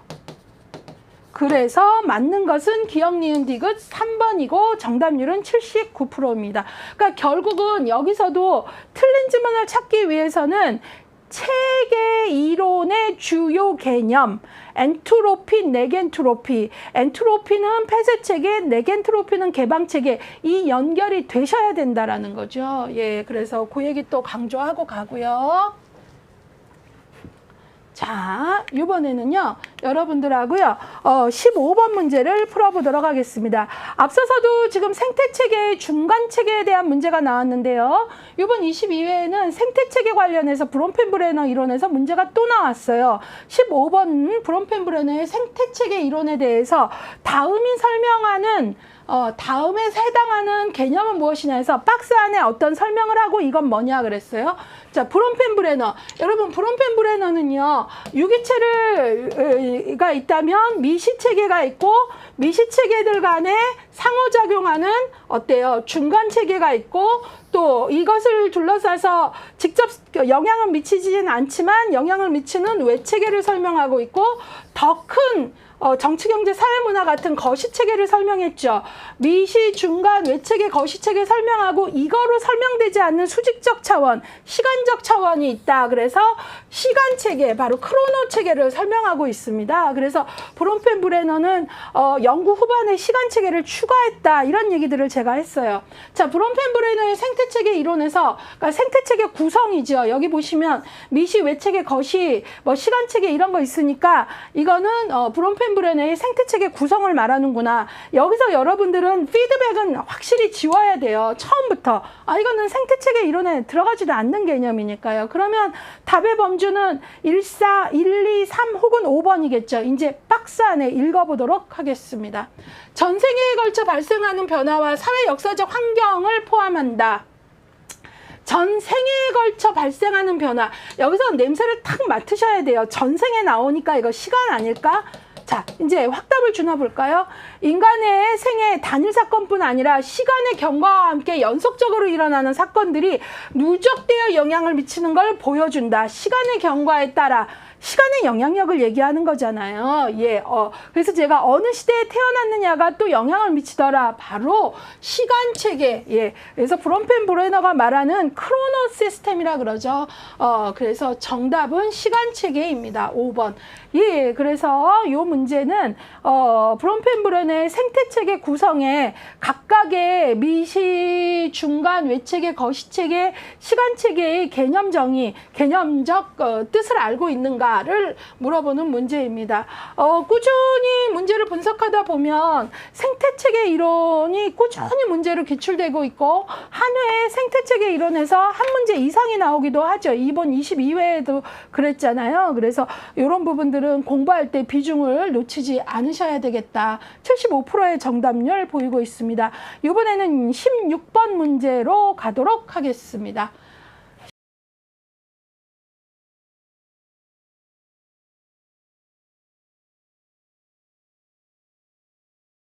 16번 문제. 다음에 해당하는 개념으로 옳은 것은, 자, 여기 봤더니요. 박스 안에 어떤 내용이 나오고요. 그거는 어떤 개념이에요? 균형, 호혜성, 안정상태, 항상성, 적합성. 예, 여기에 이제 용어들을 보시면 체계이론 혹은 생태체계 이론의 중요한 개념어들이 나오고 있죠. 근데 이 박스에서 설명하는 건 뭐냐라는 문제입니다. 자, 한 체계에서 일부가 변화하면 그 변화가 나머지 부분들의 변화를 초래하게 되는 개념을 말한다. 예를 들었어요. 회사에서 간부 직원이 바뀌었을 때 파생적으로 나타나는 조직의 변화 및 직원 역할의 변화들을 들 수 있다. 답은 균형, 호혜성, 안정상태, 항상성, 적합성. 정답은 2번 호혜성이죠. 예. 호혜성의 개념이 뭡니까? 바로 이제 하나의 변화는 다른 것에 영향을 준다. 한 체계의 변화가 다른 것에 나머지 부분에 영향을 준다라는 거가 바로 호혜성을 설명하고 있는 거죠. 그리고 우리 기본서를 보면 호혜성과 관련된 중요한 개념이 바로 동등결과성, 다중결과성이잖아요. 근데 이게 바로 다중결과성에 대한 얘기예요. 왜냐하면 예시를 보면 호혜성과 관련된 중요 개념이 동등결과성과 다중결과성인데 이 예시가 바로 다중결과성을 설명하고 있어요. 보시면 회사에서 간부가 바뀌었을 때, 간부가 바뀐 게 원인이죠. 예. 그래서 어때요? 파생적으로 나타나는 조직의 변화. 간부가 바뀌면 구성원 A, B, C, D에 따라 어때요? 역할이 어떻게 바뀌거나 달라질 수 있잖아요. 그러니까 원인은 하나인데 결과가 다양하다. 바로 호혜성의 원리 중에 다중결과성의 예를 들고 있는 거죠. 예, 그래서 호혜성 개념. 하나의 일부가 바뀌면 나머지 부분들의 변화를 초래한다. 호혜성 꼭 기억을 해주시길 바라고요. 그 다음에 이제 호혜성과 연관돼서 이렇게 인과관계가 단선적이지 않고 순환적이다까지 설명을 하면 그거는 순환적 인과성이 되는 거죠. 예, 그래서 정답은 호혜성의 개념입니다. 자. 이렇게 이제 이 문제 같은 경우는 좀 친절해요. 예시까지 들어주면서 그럼에도 불구하고 정답률은 46%가 나왔어요. 그래서 학생들이 이 개념들을 하나하나 아는 게 되게 중요하다라는 걸 강조하고요. 제가 여기서 일일이 다 설명은 안 하지만 우리 기본서 가시면 체계이론 할 때 제가 균형, 안정상태, 항상성 요거 세 개 비교해서 아세요 라고 묶어드리고 있고, 그쵸? 그 다음에 생태체계 이론에서 적합성의 개념 중요합니다 이런 얘기 하고 있잖아요. 그래서 이게 나머지들도 박스 안에 어떤 개념이 나오고 뭐 안정상태가 답이 될 수 있고 적합성이 답이 될 수 있고 나머지 개념들도 다 이런 형식의 문제로 옷을 입고 나올 수 있다라는 게 중요한 거죠. 우리가 그런 식으로 수험 준비를 해야 되겠다. 그 얘기를 좀 강조하고 가겠습니다. 자, 22번 문제 풀어보도록 하겠습니다. 자, 여기서부터는요, 이제 발달 단계가 나오고 그 단계에 관한 설명으로 옳은 것, 틀린 것, 이런 류의 문제들이 좀 나오는데요. 자, 문제에서 이제 여기 연령 표시가 다 같이 친절하게 나오니까 여러분들이 연령 확인하시면서 영화기에 관한 설명으로 옳은 것은 하는 게 17번 문제입니다. 영화기 삐아제로 치면 언제입니까? 감각운동기죠. 예, 요것도 같이 기억을 좀 하면서 풀면 좋습니다. 옳은 걸 찾아라 그랬어요. 영화기 0에서 2세 1번. 콜버그 나왔네요. 전인습적 도덕기에 해당한다. 아이고 틀렸죠. 자, 콜버그가 도덕성을 전인습, 인습, 후인습으로 나눠서 3수준 6단계로 설명한 건 맞아요. 근데 태어나자마자 그래봤자 얘가 무슨 도덕성과 아니죠. 콜버그는 전인습 정도 얘기하려면 언제예요? 4세부터 10세 얘기하거든요. 예, 그러니까 적어도 전조잡기는 돼줘야죠. 그쵸? 예, 그래서 요거는 틀린 거죠. 예, 그래서 지금은 언제예요? 감각운동기에 해당하는 연령 연세 2세가 아니라 전인습 하려면 4세에서 10세는 돼야 되니까 말이 안 된다. 그 다음에 2번 에릭슨 주 양육자의 신뢰대 불신이 중요한 시기이다. 이거는 맞았죠. 그래서 옳은 건 2번이죠.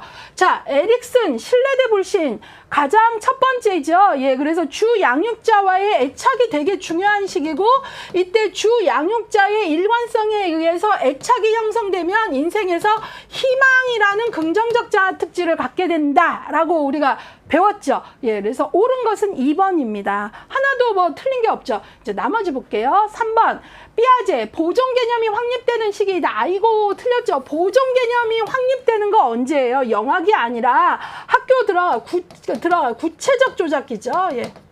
7세에서 12세 이때 얘기하잖아요. 예. 그래서 이것도 틀렸죠.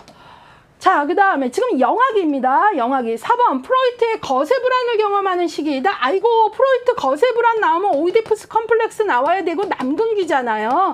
예, 프로이트하고 지금 여기는 프로이트 얘기하려면 구강기 나와줘야죠. 예, 그래서 틀렸고요. 자, 그 다음에 융, 생활양식이 형성되는 시기이다 그랬는데 생활양식이라는 말, 라이프 스타일 이것 자체는 융이 아니라 누구죠?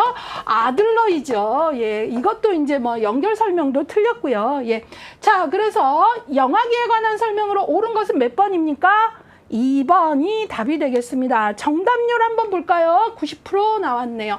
자, 요거는 나머지들이 관련 내용들을 좀 정확히 알아야 되는 내용이에요. 예, 그래서 요것들 정확히 봐주셔야 되고요. 요번에는 18번 문제로 넘어가도록 하겠습니다. 요번엔 청소년기에 관한 문제가 나왔네요. 청소년기 13에서 19세. 청소년기 하면 삐아제 형식적 조작기에 해당하네요. 에 대한 설명으로 옳지 않은 것. 자, 청소년기입니다. 1번 신체적 측면에서 제2의 급성장기이다. 제2의 성장폭등기 맞았죠. 청소년기. 그 다음에 심리적 이유기 특징을 보인다. 맞죠. 정서적 특징으로 심리적 이유기. 청소년이 이제 부모의 승인을 필요로 하면서도 동시에 부모의 통제를 벗어나고 싶은 이런 이제 양가적 감정을 이제 심리적 이유기라 그랬잖아요. 그 다음에 청소년기의 다른 명칭들 좀 기억을 해주시면서 3번 부모보다 또래 집단의 영향력이 커진다. 맞죠? 청소년기가 또래 집단의 영향력이 가장 큰 시기라 그랬어요. 이거 이제 또래 집단 영향력 이거 기억해 주시고 맞았고요. 4번 삐아제에 의하면 비가역적 사고의 특징이 나타나는 시기이다 그랬는데요. 청소년기, 예, 여러분들 이때는 바로 가역적 사고죠. 비가역이 아니라 가역적 사고죠. 청소년기면 비가역이 아니라 가역적 사고가 가능한 시기이잖아요. 그래서 정답은 4번 되겠습니다. 여러분 가역적이라는 것은 역조작의 원리를 아는 거잖아요. 근데 청소년 시기는 이미 인지에서 형식적 조작기이잖아요. 그리고 그 전 단계인 구체적 조작기에 이미 가역적 사고, 역조작의 원리가 가능해졌잖아요. 그러니까 당연히 청소년기도 그 구체적 조작기 이전 단계에서 가능해졌으니까요. 그래서 비가역이라는 것은 말이 안 된다라는 거죠. 그래서 옳지 않은 것은 4번. 5번 프로이트의 심리성적 발달 단계에서 생식기에 해당한다 그랬는데요.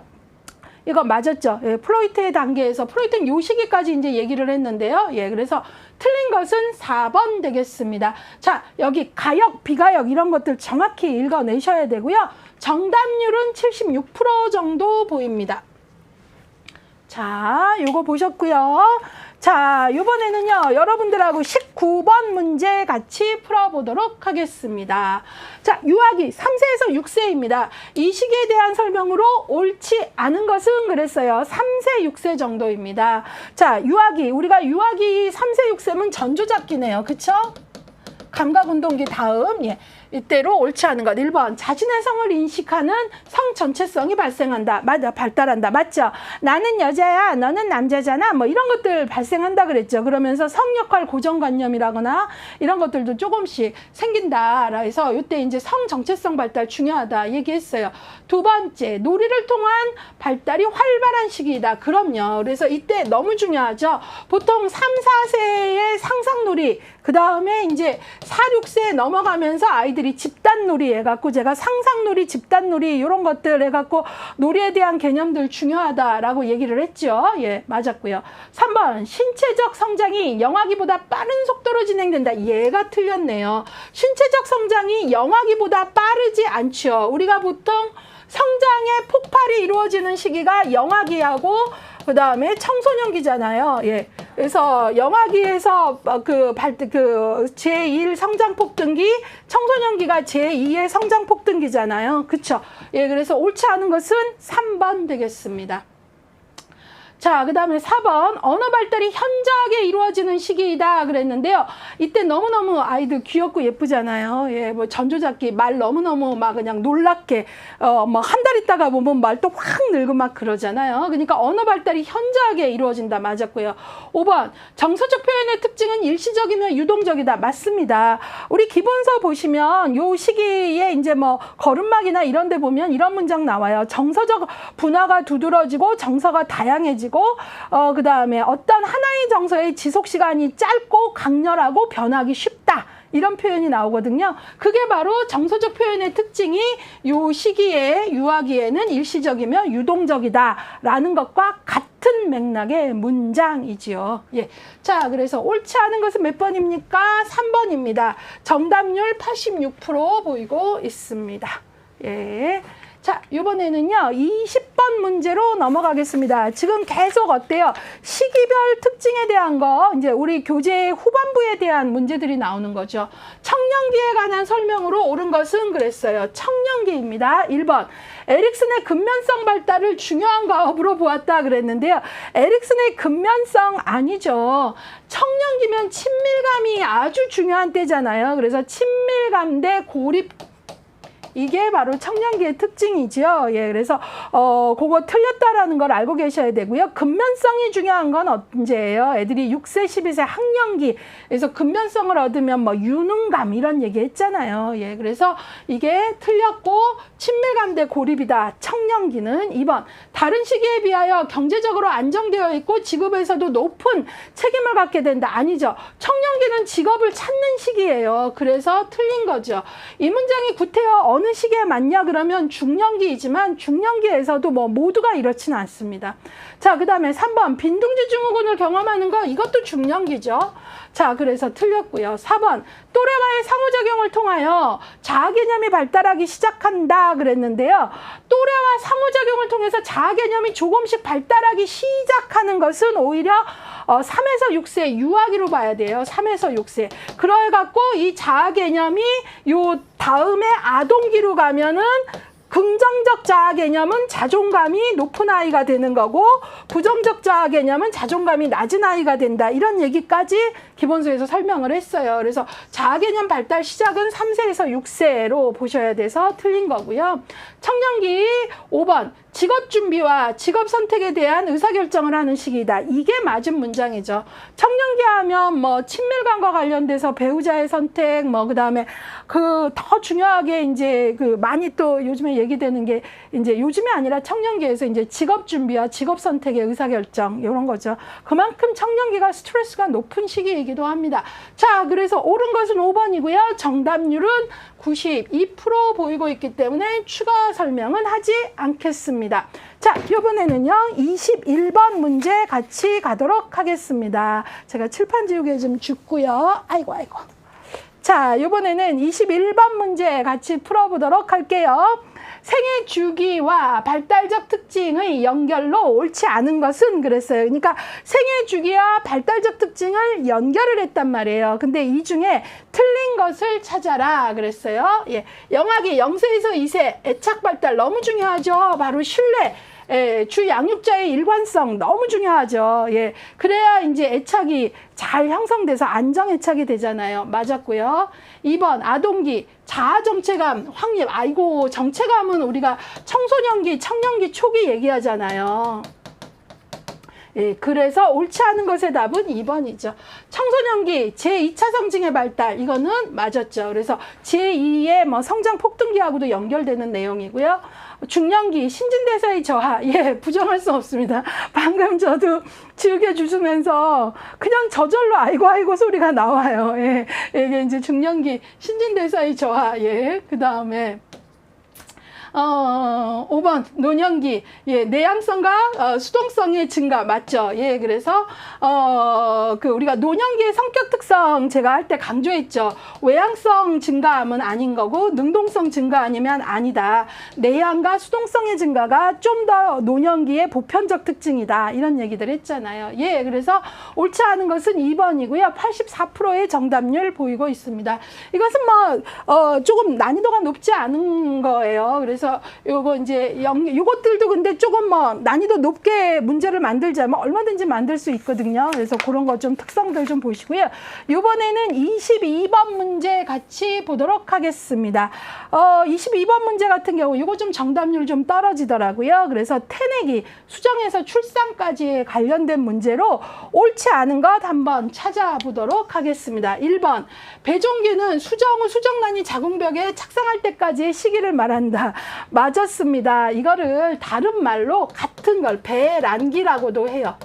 예, 그래서 이제 그 시험 문제 내시는 분들이 이렇게 용어를 이렇게 다른, 그러니까 같은 뜻을 담은 용어를 다른 걸 써서 학생들을 좀 당황시키기도 하는데요. 그냥 수험생 입장에서는 어떤 면에서 너그러운 마음으로 외우는 수밖에 없습니다. 그래서 이럴 때 좀 더 그 일반적인 용어를 써주는 것도 저는 출제자의 에티켓 같은데, 이제 이럴 때 학생들이 좀 당황을 하는데요. 보통 수정 후 2주까지를 우리가 배란기 혹은 배종기라고 하고요. 수정 후 수정란이 자궁병에 착상할 때까지를 말합니다. 맞았습니다. 예, 배란기, 배종기 같은 뜻입니다.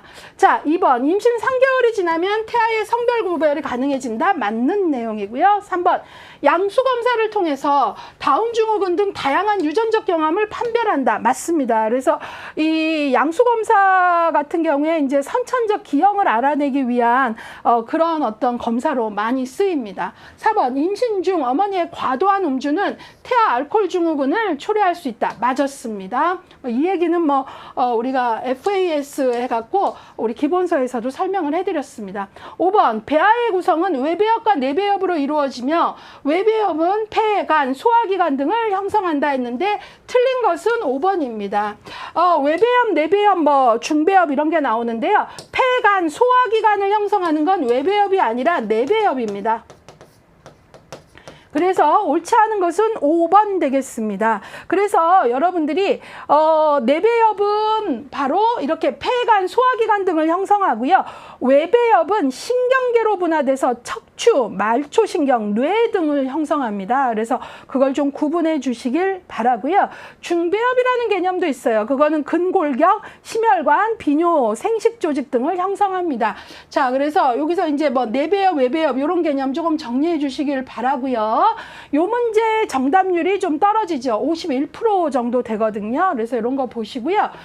배종기라는 말이 이제 낯설면서 28%나 이렇게 또 옳지 않은 것으로 체크를 했어요. 그래서 우리가 그냥 배란기 이꼴 배종기 같은 말이다. 이런 것들 조금 보시면 좋겠어요. 그러니까 이런 표현들은 이제 저는 그것 말고도 문제에서 중요 내용이 얼마나 많은데 이렇게 많이 쓰이는 용어가 아닌 용어들을 구태여 왜 쓰실까 뭐 이런 마음은 좀 듭니다.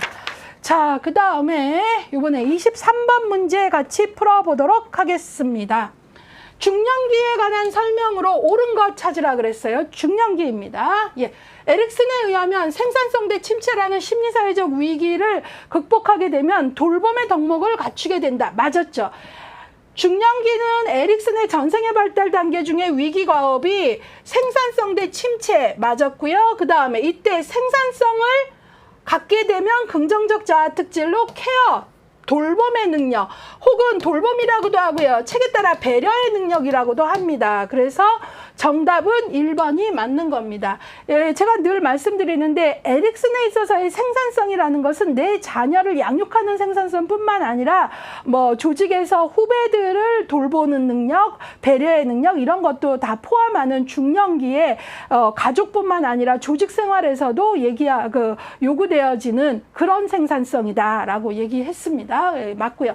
나머지 왜 틀렸나가 중요합니다. 2번 유동적 지능은 높아지면 문제 해결 능력도 향상될 수 있다 했는데 틀렸습니다. 중년기에 문제 해결 능력이 향상될 수 있다는 맞는 문장으로 볼 수 있어요. 아무래도 이제 살아온 어떤 여러 가지 힘들이 있기 때문에 그럴 수 있죠. 그러나 유동적 지능은 높아지며가 틀렸습니다. 유동적 지능은 여러분 너무너무 많이 헷갈리시는데요. 유당적 지능은 타고난 지능이고요. 타고난 지능은 중년기가 되면은요, 세포의 노화에 의해서 떨어집니다. 낮아집니다. 높아지지 않습니다. 아셨죠? 예, 그래서 틀렸다는 거죠. 이게 시험에 너무 많이 나오는데 학생들이 계속 헷갈려요. 유동적 지능과 결정적 지능을 말할 때 유동적 지능, 이거는 타고난 지능입니다. 그리고 세포가 노화하기 때문에 중년기가 되면 떨어지고요. 결정적 지능은 이게 자꾸 타고난 지능이 결정같이 헷갈리시는데 그러시면 안 돼요. 결정적 지능은 뭐냐면 학습을 통해서 결정된다. 그렇게 외우라 그랬죠. 그래서 학습에 따른 지능이에요. 그러니까 꾸준히 학습을 하면 꾸준히 증가하겠죠. 예, 그래서 이거 헷갈리지 말아라. 기출을 분석하다 보면 여러 회차에 걸쳐서 유동적 지능과 결정적 지능을 가지고 맞는 문장, 틀린 문장 문제를 되게 많이 냈어요. 그래서 정확히 알아야 된다. 유동적 지능은 타고난 지능으로 중년기가 되면 저하한다. 세포가 노화하니까. 그러나 결정적 지능은 학습에 의해서 결정되는 지능으로 꾸준히 학습한다면 증가한다. 꼭 기억해 주시길 바랍니다. 자, 그 다음에 3번. 자아통합이 완성되는 시기로 자신의 삶에 대한 평가를 시도한다 그랬는데요. 자아통합은 에릭슨에게 있어서 노년기에 대한 얘기죠. 그래서 틀린 거죠. 자아통합은 노년기니까. 4번. 갱년기 증상은 여성에게 나타나고 남성은 경험하지 않는다. 틀렸죠. 갱년기는 누구도 경험합니까? 남성도 경험합니다. 자, 그래서 틀렸고요. 5번. 융에 의하면 남성에게는 아니무스가, 여성에게는 아니마가 드러난다. 아니죠. 남성이 내 속의 여성성인 아니마, 여성이 여성 속의 남성성인 아니무스, 이것도 정말 많이 시험에 인용이 됩니다. 헷갈리기 쉬우니까요. 예, 그래서 옳은 것은 1번이고 정답은 59%입니다. 자, 전반적으로 보시면 정답률이 이렇게 좀 분산된 걸 보실 수 있잖아요. 2번, 3번이 좀 분산이 됐는데 제가 아까 강조해 드린 거, 헷갈릴 만한 거, 요것들 잘 잡으셔야 됩니다. 자, 이번에는 24번 문제를 같이 풀어보겠습니다. 조합형 문제로 나왔는데요. 아동기 7세에서 12세 아동기의 발달에 관한 설명으로 옳은 것을 모두 골라라 그랬어요. 아동기 7세 12세면 무슨 시기입니까? 삐아제로 치면 구체적 조작기입니다. 예, 여기에 대해서 옳은 것을 모두 골라라. 1번. 프로이트의 성 에너지가 무의식 속에 잠복하는 잠재기이다. 맞았죠? 애들이 이제 학교 들어가면 남근기의 그 성적 에너지가 수면 아래로 쭉 내려가서 잠복기 혹은 잠재기다라고 얘기했죠. 맞았고요. 삐아제, 프로이트, 그 다음에 니은. 삐아제의 구체적 조작기인 아동기, 보존, 분류, 유목화, 서열화 등의 개념이 획득된다. 맞았죠. 그래서 바로 아동기가 되면은, 구체적 조작기가 되면은 이전에 전조작기에 없던 보존 개념이 형성되면서 분류와 유목화, 서열화된다. 이런 얘기 했잖아요. 맞았고요. 그 다음에 디귿. 콜버그의 인습적 수준의 도덕성 발달 단계로 옮겨간다. 맞죠? 왜냐하면 콜버그는 10세를 기준으로 해서 전인습의 도덕이 인습으로 넘어간다 그랬는데 지금 아동기가 7세, 12세잖아요. 그러니까 7세에서 10세는 전인습에서 인습으로 가는 과도기이고 10세가 되면서 이제 아이들이 인습으로 넘어간다 그랬으니까 옮겨가는 시기이다. 맞았죠? 리을. 에릭슨, 주도성 대 죄의식이 발달하는 시기이다? 아니죠. 아동기는 어떤 시기예요? 근면성 대 열등감이잖아요. 이게 아니고 근면성 대 열등감. 예, 그래서 이때는 어떻게 하면 잘할 수 있을까? 잘 해내고 싶은 그런 마음. 그래서 근면성이 획득되면은 유능감을 갖게 된다. 이런 얘기를 했고, 이때 너무나 중요한 아동기의 이 근면성, 유능감을 형성하는 데 중요한 인물이 가족을 넘어서 이웃, 특히 교사의 역할을 대단히 중요하다. 이런 말들을 했던 기억이 납니다. 기본서 강의에서. 자, 그래서 정답은 기억, 니은, 디귿 3번 되겠습니다. 자, 여러분들이 요런 문제들이 아이고 뭐 이렇게 알아야 될 게 많아 그럴 텐데 이런 문제들 잘 나옵니다. 인행사에서. 그래서 정답은 65%고요. 요런 문제 나오면 정답률이 좀 떨어지는 게 학생들이 헷갈려서 그래요. 그래서 인행사 맨 뒤에 종합정리표 한 5쪽 있잖아요. 예. 생애 단계별, 영역별 비교. 이거를 여러분들이 그냥 반복을 해서 여러분들 안에 안정감 있게 자기 것으로 만드셔야 됩니다. 예, 그거 주의를 다시 한번 꼭 드리고요. 이제 마지막 25번 문제 풀어보도록 하겠습니다. 체계 이론에 관한 문제가 나왔습니다. 체계 이론에 관한 설명으로 옳지 않은 것 보겠습니다. 체계 이론의 여러 개념, 네겐트로피, 항상성, 경계, 다중종결성, 부적 완류 이런 개념이 나왔는데 틀린 것 찾으래요. 예. 1번 네겐트로피란 체계를 유지하고 발전을 도모하고 생존하는 것을 의미한다. 맞죠? 네겐트로피 문을 열고 그쵸? 개방체계이죠. 예. 그러면서 어때요? 쇠퇴해지는 경향성을 감소시키면서 체계를 유지 발전 보존해서 생존하도록 하는 거잖아요. 예. 그래서 엔트로피의 반대, 엔트로피가 체계의 쇠약해지는 경향성 폐쇄 체계라면 네겐트로피는 개방 체계이죠. 예. 그거까지 기억을 해주시길 바래요. 맞았고요. 2번 항상성. 비교적 안정적으로 균형 상태를 유지하기 위한 체계의 경향. 맞죠? 항상성은 개방 체계인데 일정 범위 안에서만 변화를 하죠. 일정 범위 안에서만 원래 상태로 돌아오려고 하는. 그래서 균형 상태를 유지하려고 한다. 맞았고요. 3번 경계. 체계를 외부 체계와 외부 환경과 구분짓는 둘레. 예, 그래서 경계는 테두리라 그랬잖아요. 이것과 이것이 아닌 것을 구분하는 테두리라고 얘기했고요. 4번 다중종결성은 서로 다른 경로와 방법을 통해 같은 결과에 도달할 수 있음을 말한다 그랬는데요. 같은 결과에 도달하면 다중종결이 아니라 어때요? 같은 결과니까 동등 결과잖아요. 예, 그래서 옳지 않은 건 4번인 거죠. 예, 그래서 원인이 달라도 같은 결과에 온 거는 뭐다? 동등 결과성이다. 다중 종결성이 아니다라는 거죠. 마지막 5번 부적 완료는 체계가 목적 달성이 어려운 방식으로 움직이고 있다는 정보를 제공하여 체계의 변화를 도모한다. 맞았죠?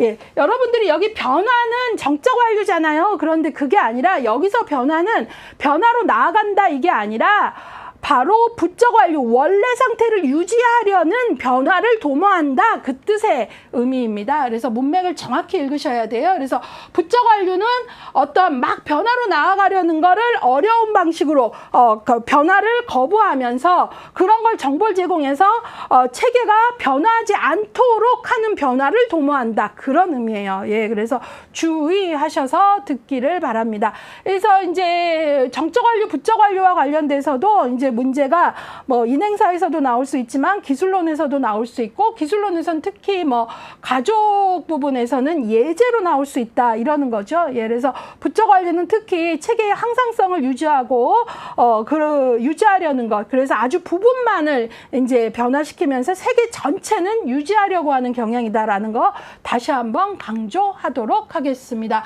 자, 이 문제의 정답률은 56% 정도 나왔습니다. 다중종결, 동등종결 이 정도는 아주 기본적인 개념으로 알고 가셔야 되겠습니다. 자, 여기까지 해서 22회 인행사 기출문제를 같이 풀어봤습니다. 여러분들 어려우셨나요? 아니면 쉬우셨나요? 예, 저는 뭐 예년의 문제를 이렇게 비교를 한다면 이번 회차는 그렇게 어렵진 않았다고 봅니다. 그래서 여러분들이 많이 어렵게 느끼셨다면 속상해하지 마시고요. 예, 남은 시간 동안 인간에게는 몰입이라는 힘이 있잖아요. 예, 그 힘을 발휘하셔서 강의와 함께 문제풀이의 근육을 늘려가시기를 바랍니다.